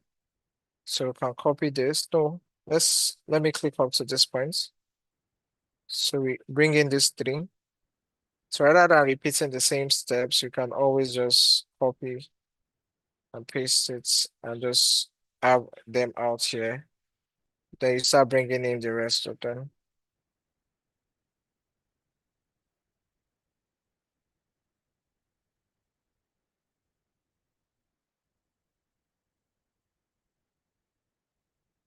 So we have this, and we can adjust this, bring this downwards a bit.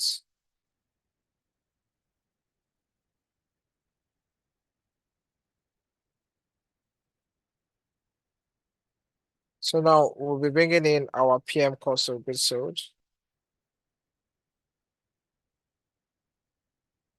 PM cost, yeah. This will be our PM profits. And this will also be our PM quantity. So bring in the percentage change for all of them as well. So copy and we paste it here. Linked picture. I'm doing it again so you see what the process.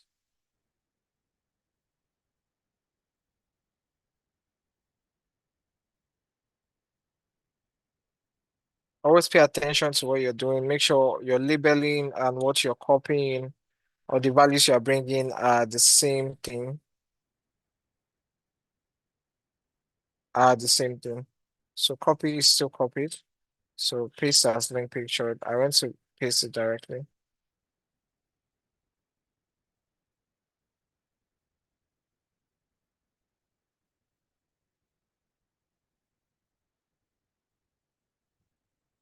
Then copy the last one.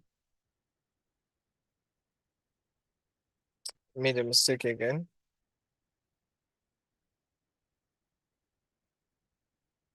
Yeah, so we're copying this one more time. We paste as lens picture.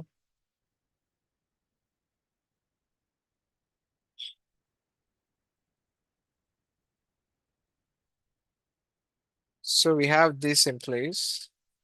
Now let's test everything is working. So let me bring in our timeline and we bring it here. So paste everything. Enable. So this is it. So we can always test to make sure everything is working. I see. So everything is working fine for our KPIs.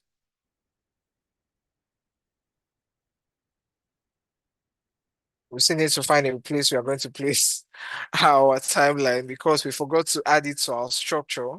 You know, we're so focused on the data we're bringing in, we forgot to add it to our structure. So we can adjust this a bit. So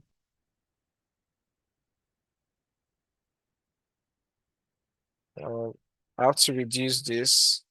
Let's take them out. So it's going to just be one place, one decimal place, so it doesn't scatter the flow or whatever we're going to be doing.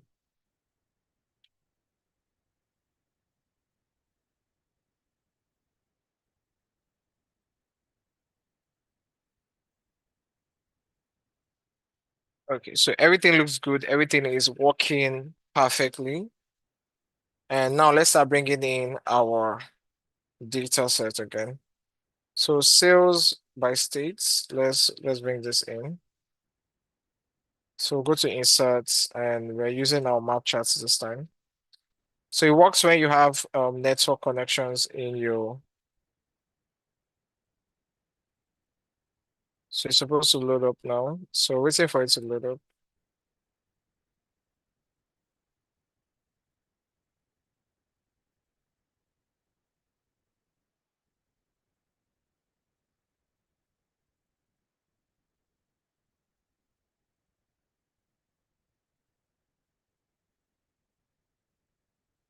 So I think my network is not catching up. Okay, now it's catched up already. So we have this and you can click on it and format it.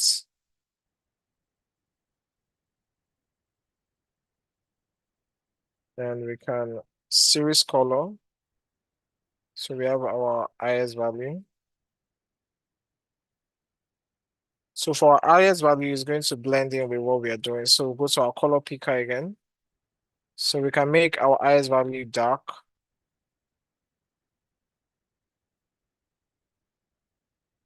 For maximum values, can make it dark, and our minimum values, we're going to make them, let's say, lights.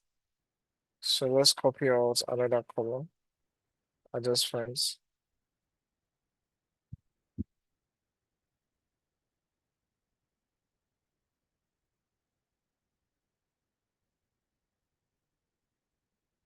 So this is still dark. I think I copied the wrong one. So let's make it light. I think this is okay.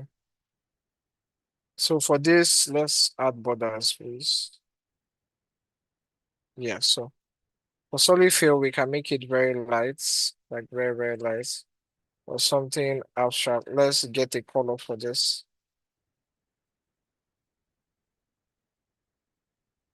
So those are for states without entries or values. Those are the ones we are filling up right now. So we have this here as well. So we can always take out the legend and we'll have this. So no fill. So we can Control X this and let's paste it here. See.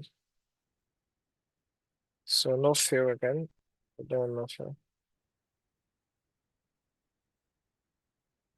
So we have this place here. This sales by location.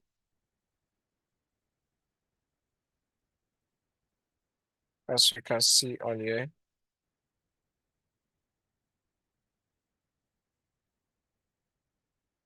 Okay. Can you guys hear me? I thought I lost you guys for a second. If you can hear me, can you please indicate, please? Yes, we can hear you perfectly, boss. Okay, thank you so much. We're bringing in our bar charts for this one. So we're going to insert, and we're making use of our bars. This is the bar charts we're going to be using. And no fill, no line. And we can take out our grid lines, legend, and chart style too. and we don't want this as well. Then we'll also take out our pivot table analyze, which is the field button. We take that out. You click on your axis and take out the line as well. Can have them like this or in any other form or way you want them to be. So these are the top 5, 1, 2, 3, 4, 5. Top 5 performing states that we have here. So for the colors, we might want it to blend with what we are doing. So let's pick out the colors. Can pick out any of the colors we want to use. So we have this, we can on our data label if we want to. Then Ctrl X, Ctrl V. So you can see on the side, on the side of our map, we highlighted the top 5 performing states as well, which we also have here. Can make them bigger if you want. For the labels, let me make this symbol. So no decimal place for this. So we have this. This is done. So you can see everything is coming out nice already so far. And for everything, you can always still check your format, your slicers, is everything is working okay. So you can see everything is working fine, is interacting just fine. You can see per month what is going on per month as well. So you can see in April, everything that happened. In April, our top performing locations are Michigan, Tennessee, and you can see the same thing for May. So you can see our data is already interactive, like very, very much interactive. And next up, we'll go to our analysis. And this time we're bringing in our line charts. And on this structure, you can see they had like a line and area charts. On Excel is not direct. We can also create something like that. Let's insert our line chart first. Let's see how it's looking like. So this is our line charts. Can take out this and go to pivot table analyze. Off our field button. Take out our grid lines and our legend. And say no fill, no line.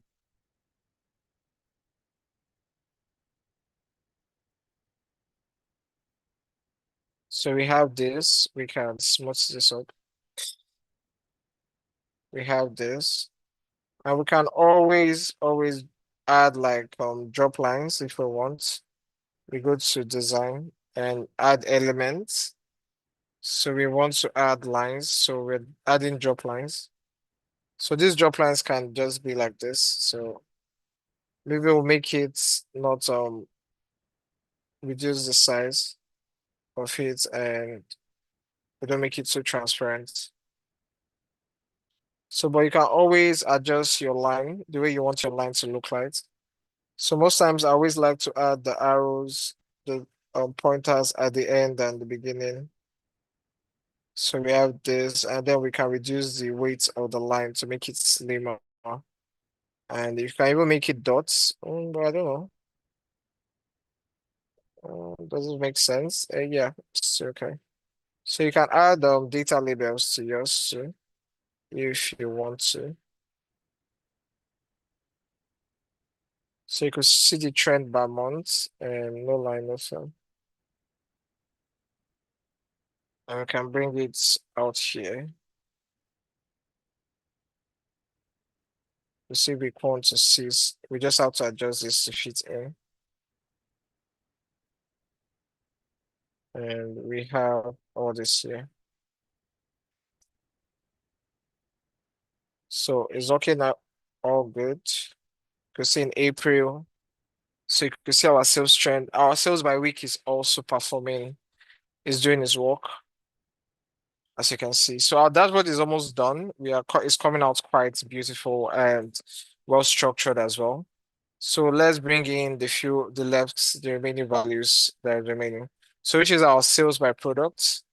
Why this we're going to be using the column charts. Let's see. Can take out this and we take out this as well. We'll go to all the field button, take out our total because we already have a label for it. And we can name this. And this no fill, no line. And we can also still give this color. And if you want to make it bigger, you can, or reduce it or increase it, whichever way you want it, whichever way you want it to look like. But I don't want it too big, so something like this is still fair.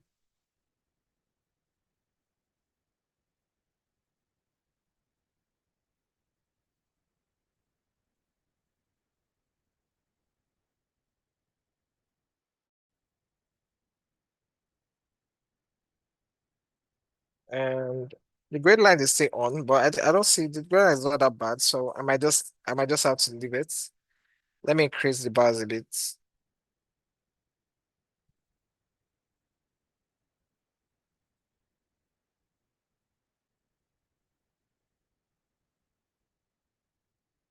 So we can add our data label. So this is sales by products. We have it done, sales by products category. And you can easily highlight how they performed across months again. So we have our top performing stores that we have here. And what chart are we going to use for this? So I'm going to using the drop lines, the lollipop. I'll show you how I create the lollipop sign using the line charts. So the first thing we'll do is add our marker on the line charts. Go to marker option, built in. I'll put our circle. Can increase it if you want, and then that's good. So we don't want, okay. Want a solid fill. Can make it one of these colors. Yeah, so this is okay. Then we'll go back to our line and no line. So we have this, we can take out our grid line, our chart title, and even our pivot table analyze. So we can then take out this. So we're looking out for our top performing stores. And then we have all these. All we just have to do is add elements and add our drop lines. So design, add elements, you go to thread lines or drop lines, I click on drop lines. Then you can increase the weight of this. So the way you can increase it by I think this should do. This is okay. Then we can change the color to something else, or let's say something lighter.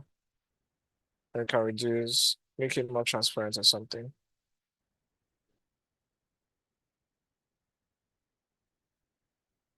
So we have all this for our top performing stores.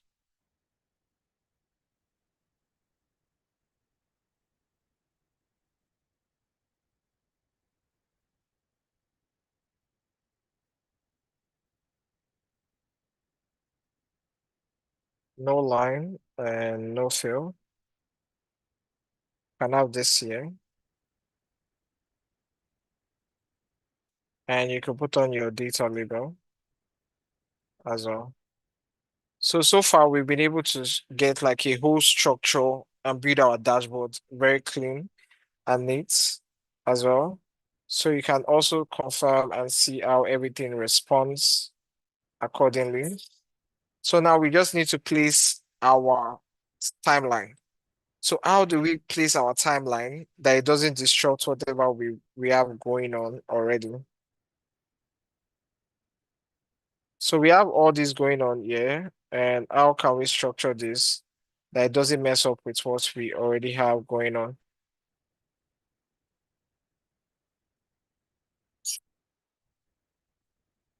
So I'm going to create an external loop for our slicer.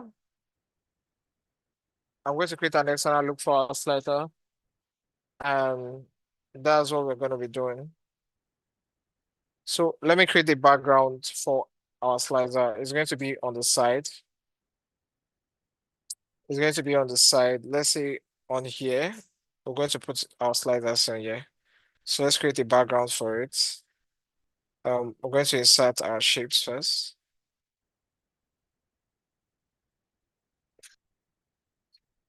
So insert our shape here. So we're going to create something over here where we'll place our timeline. Because I didn't structure it into our plan and I don't want to disrupt what we have going on that is already looking nice and good for us already. So I'll just have to change this and adjust the color. So I can make this color and no fill. No, this is not okay. I can make it this color or one of the gray color. So this is okay. We're going to be formatting our timeline to fit into this. So first of all, let's bring it forward. So click bring forward. Bring to the front. Yeah, so we have this.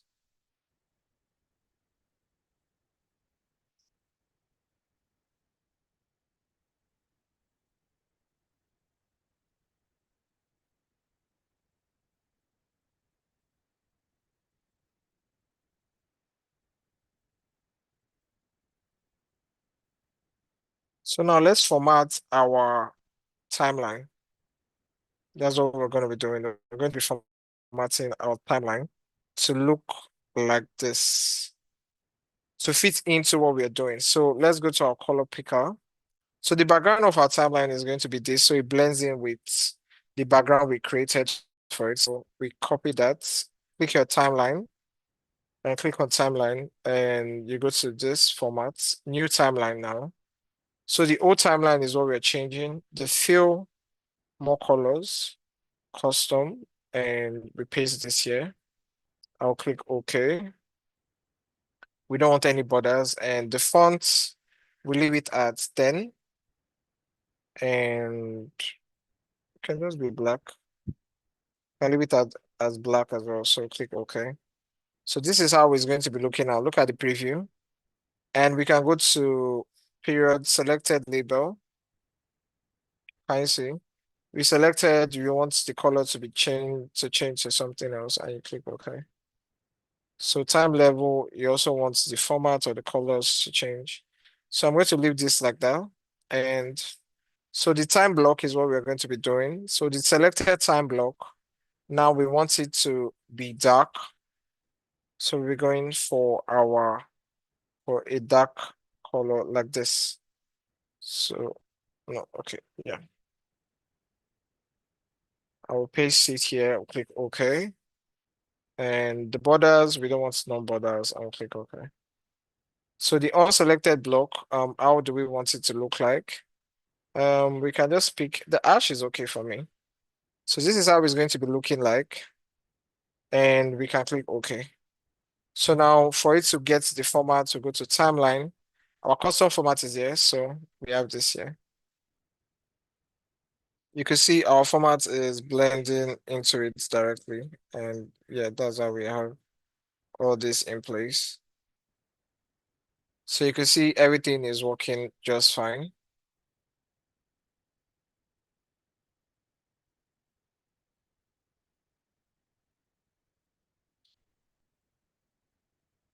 Yeah. So for anybody that asks you why your timeline is on the side, is because you created a structure and you forgot to add where you are supposed to place your timeline. So this is our dashboard finals look, and you can always adjust this down a bit. So you make sure everything is in place, even when the slicer is in check. So far, I brought you down to a whole analytical process. And for just those who just joined us, we started off from cleaning and extracting, transforming, and loading our data from Power Query, like my process out here. We started from Power Query, we extract and transform. Then we loaded our data to Power Pivot, where we created a relationship using models, and we added some calculated metrics using the DAX functions. We did our pivot table to summarize and analyze our dashboard. Then I showed you how to get UI design ideas and ideas to build a structured and beautiful looking dashboard. And also, like we did audio process up to this point. So we're done with, now you have a very clean looking and interactive dashboard you have here. So if you have any questions, you can ask me right now before we call it a close. Have you added the slicer? Yes, it's added the timeline. Can you see? Okay.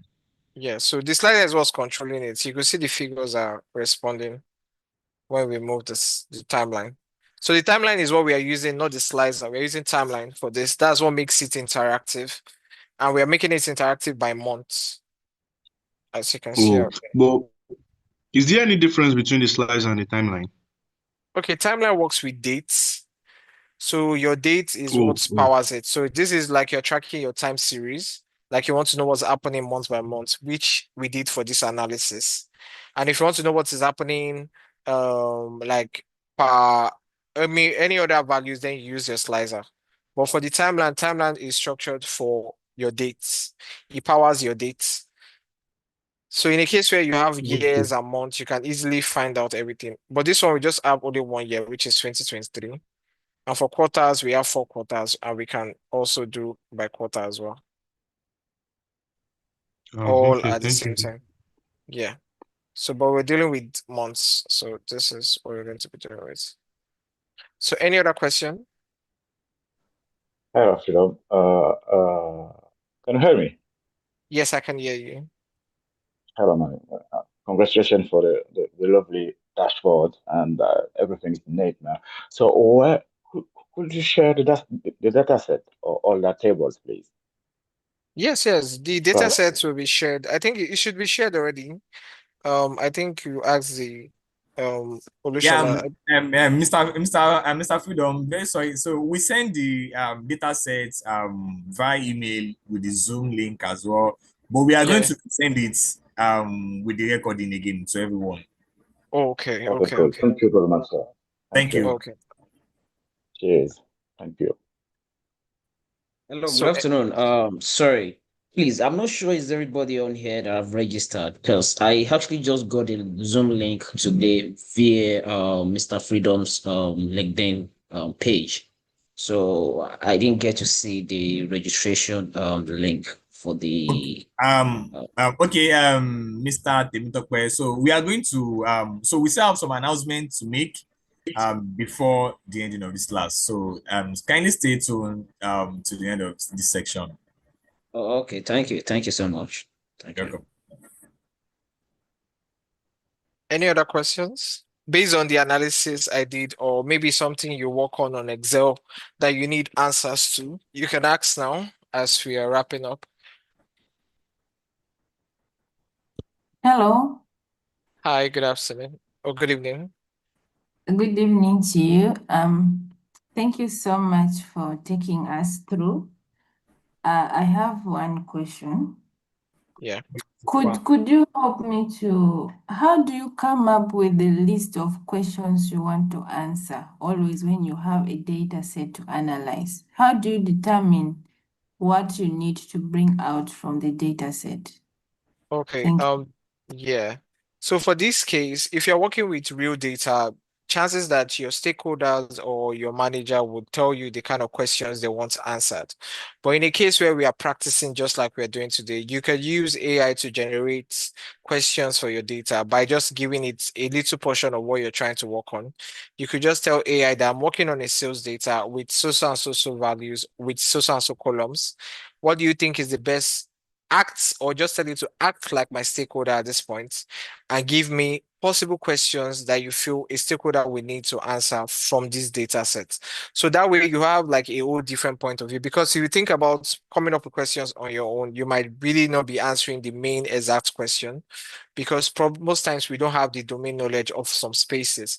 But if you've worked with people in the sales industry already, or you have people in the sales or marketing industry, and you're working with a marketing data set, you can literally ask them of, okay, what kind of key metrics do you people normally analyze or get insight from when you're working on so and so data? So that way you can either use a real-time knowledge or you're using AI to generate possible questions for you. Thank you. Is that good? Yeah, it's good. Okay. Hello, Mr. Freedom. Good evening. Good evening. Thank you very much for taking us through this sales analysis. Please, I want to ask a question. Please, what is the best practice for creating a wireframe? Okay. Because I So know the best some, practice. Okay. yeah, You some can will be continue. using, I'm listening. yeah, some will be using PowerPoint, and some will be using like the way you did like this Excel. So I want to know what is the best way to create your um data frame. Wireframe. Okay. So in Yeah, a case wire. where you're working with tools like Excel and PowerPoint have the same interface when it comes to features like shapes, icons, and everything. They are all almost the same. So there's no need for you to use PowerPoint when you have your Excel already. That's if you're working on Excel.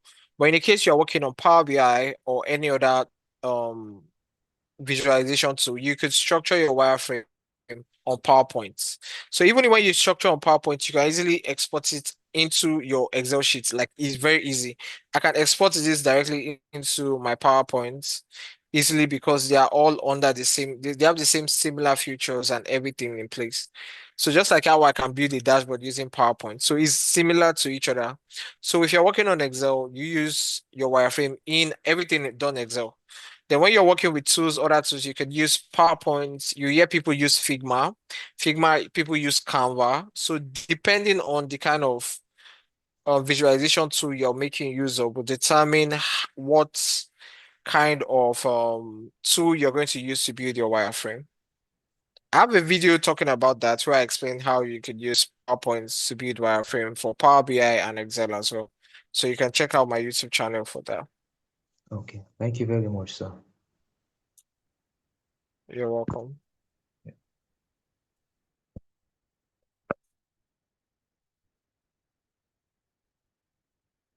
So any other questions before we wrap up for today's section?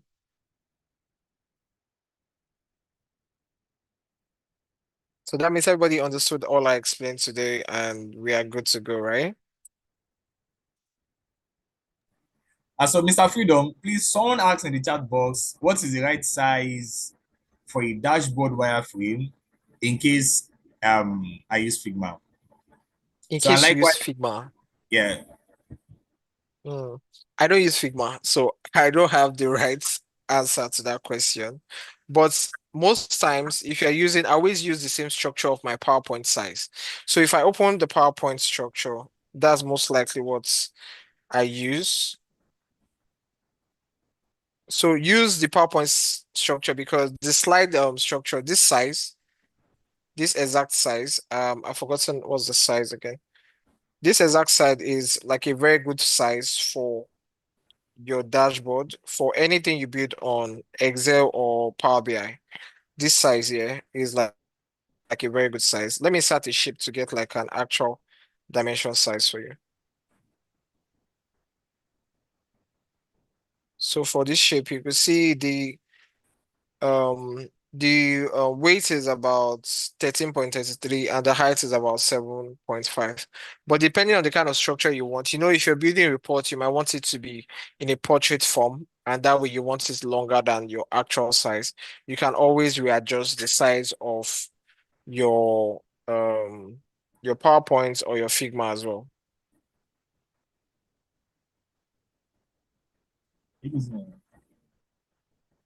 Yeah, good evening.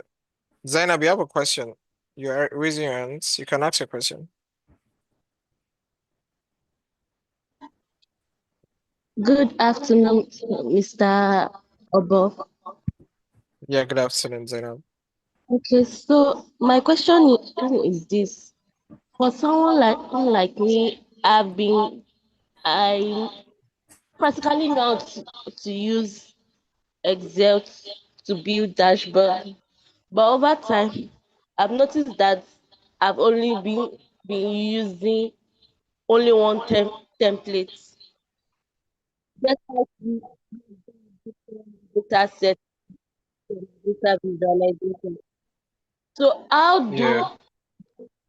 expect getting used to what is it that you have to do and try and learn other tools like Power BI as well? Okay. This question is simple to answer because depending on who you're working on, be it a client, be it a company, would determine the kind of tool you're going to be using.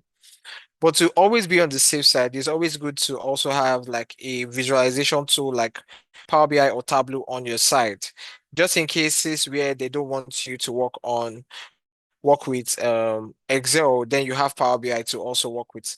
That way you have a higher chances of also getting a visualization job. So having that on the side is also important. And the same structure you use or the same template does not matter. You just have to refine them to look or tell the story you're trying to sell. So the story you're trying to tell will determine the kind of structure you build for any kind of dashboard. And the data also will also determine the kind of tool you use. Do you understand? Depending on the kind of data you're working with or the clients. So clients will also determine the kind of tool or structure you build your dashboard as. Likewise, the data as well. Okay, thank Zainab, you is that very clear? much, Mr. Bob. Yeah, thank you. Yeah, you're welcome.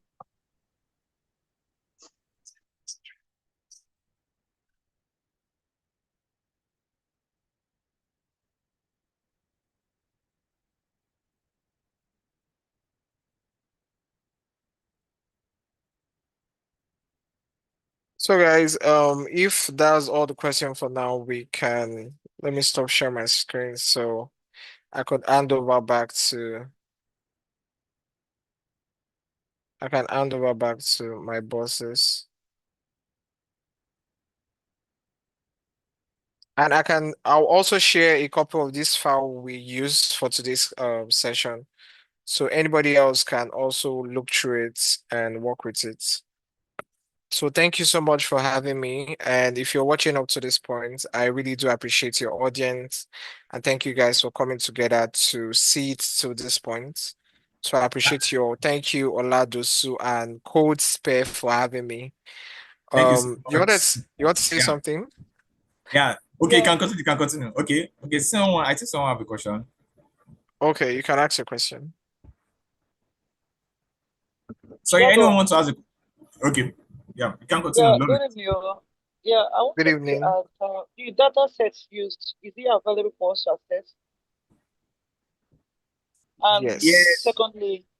secondly, I joined late when they've already built the frame. Was it built on Excel or on PowerPoint and imported to Excel? It That was just my built question. all on Excel. All on Excel. Everything was done on Excel. Okay, thank you. You're welcome. Yeah, so that was an exceptional section.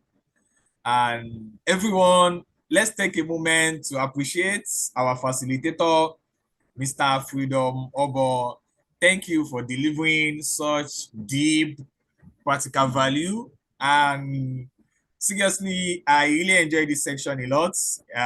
It's really insightful, and I really think lots of people they are going to replicate this dashboard and then publish it on LinkedIn. So, one task I want for everyone is that please kindly do the dashboard yourself, publish it on LinkedIn, tag the academy, tag the facilitator, and tag the host as well.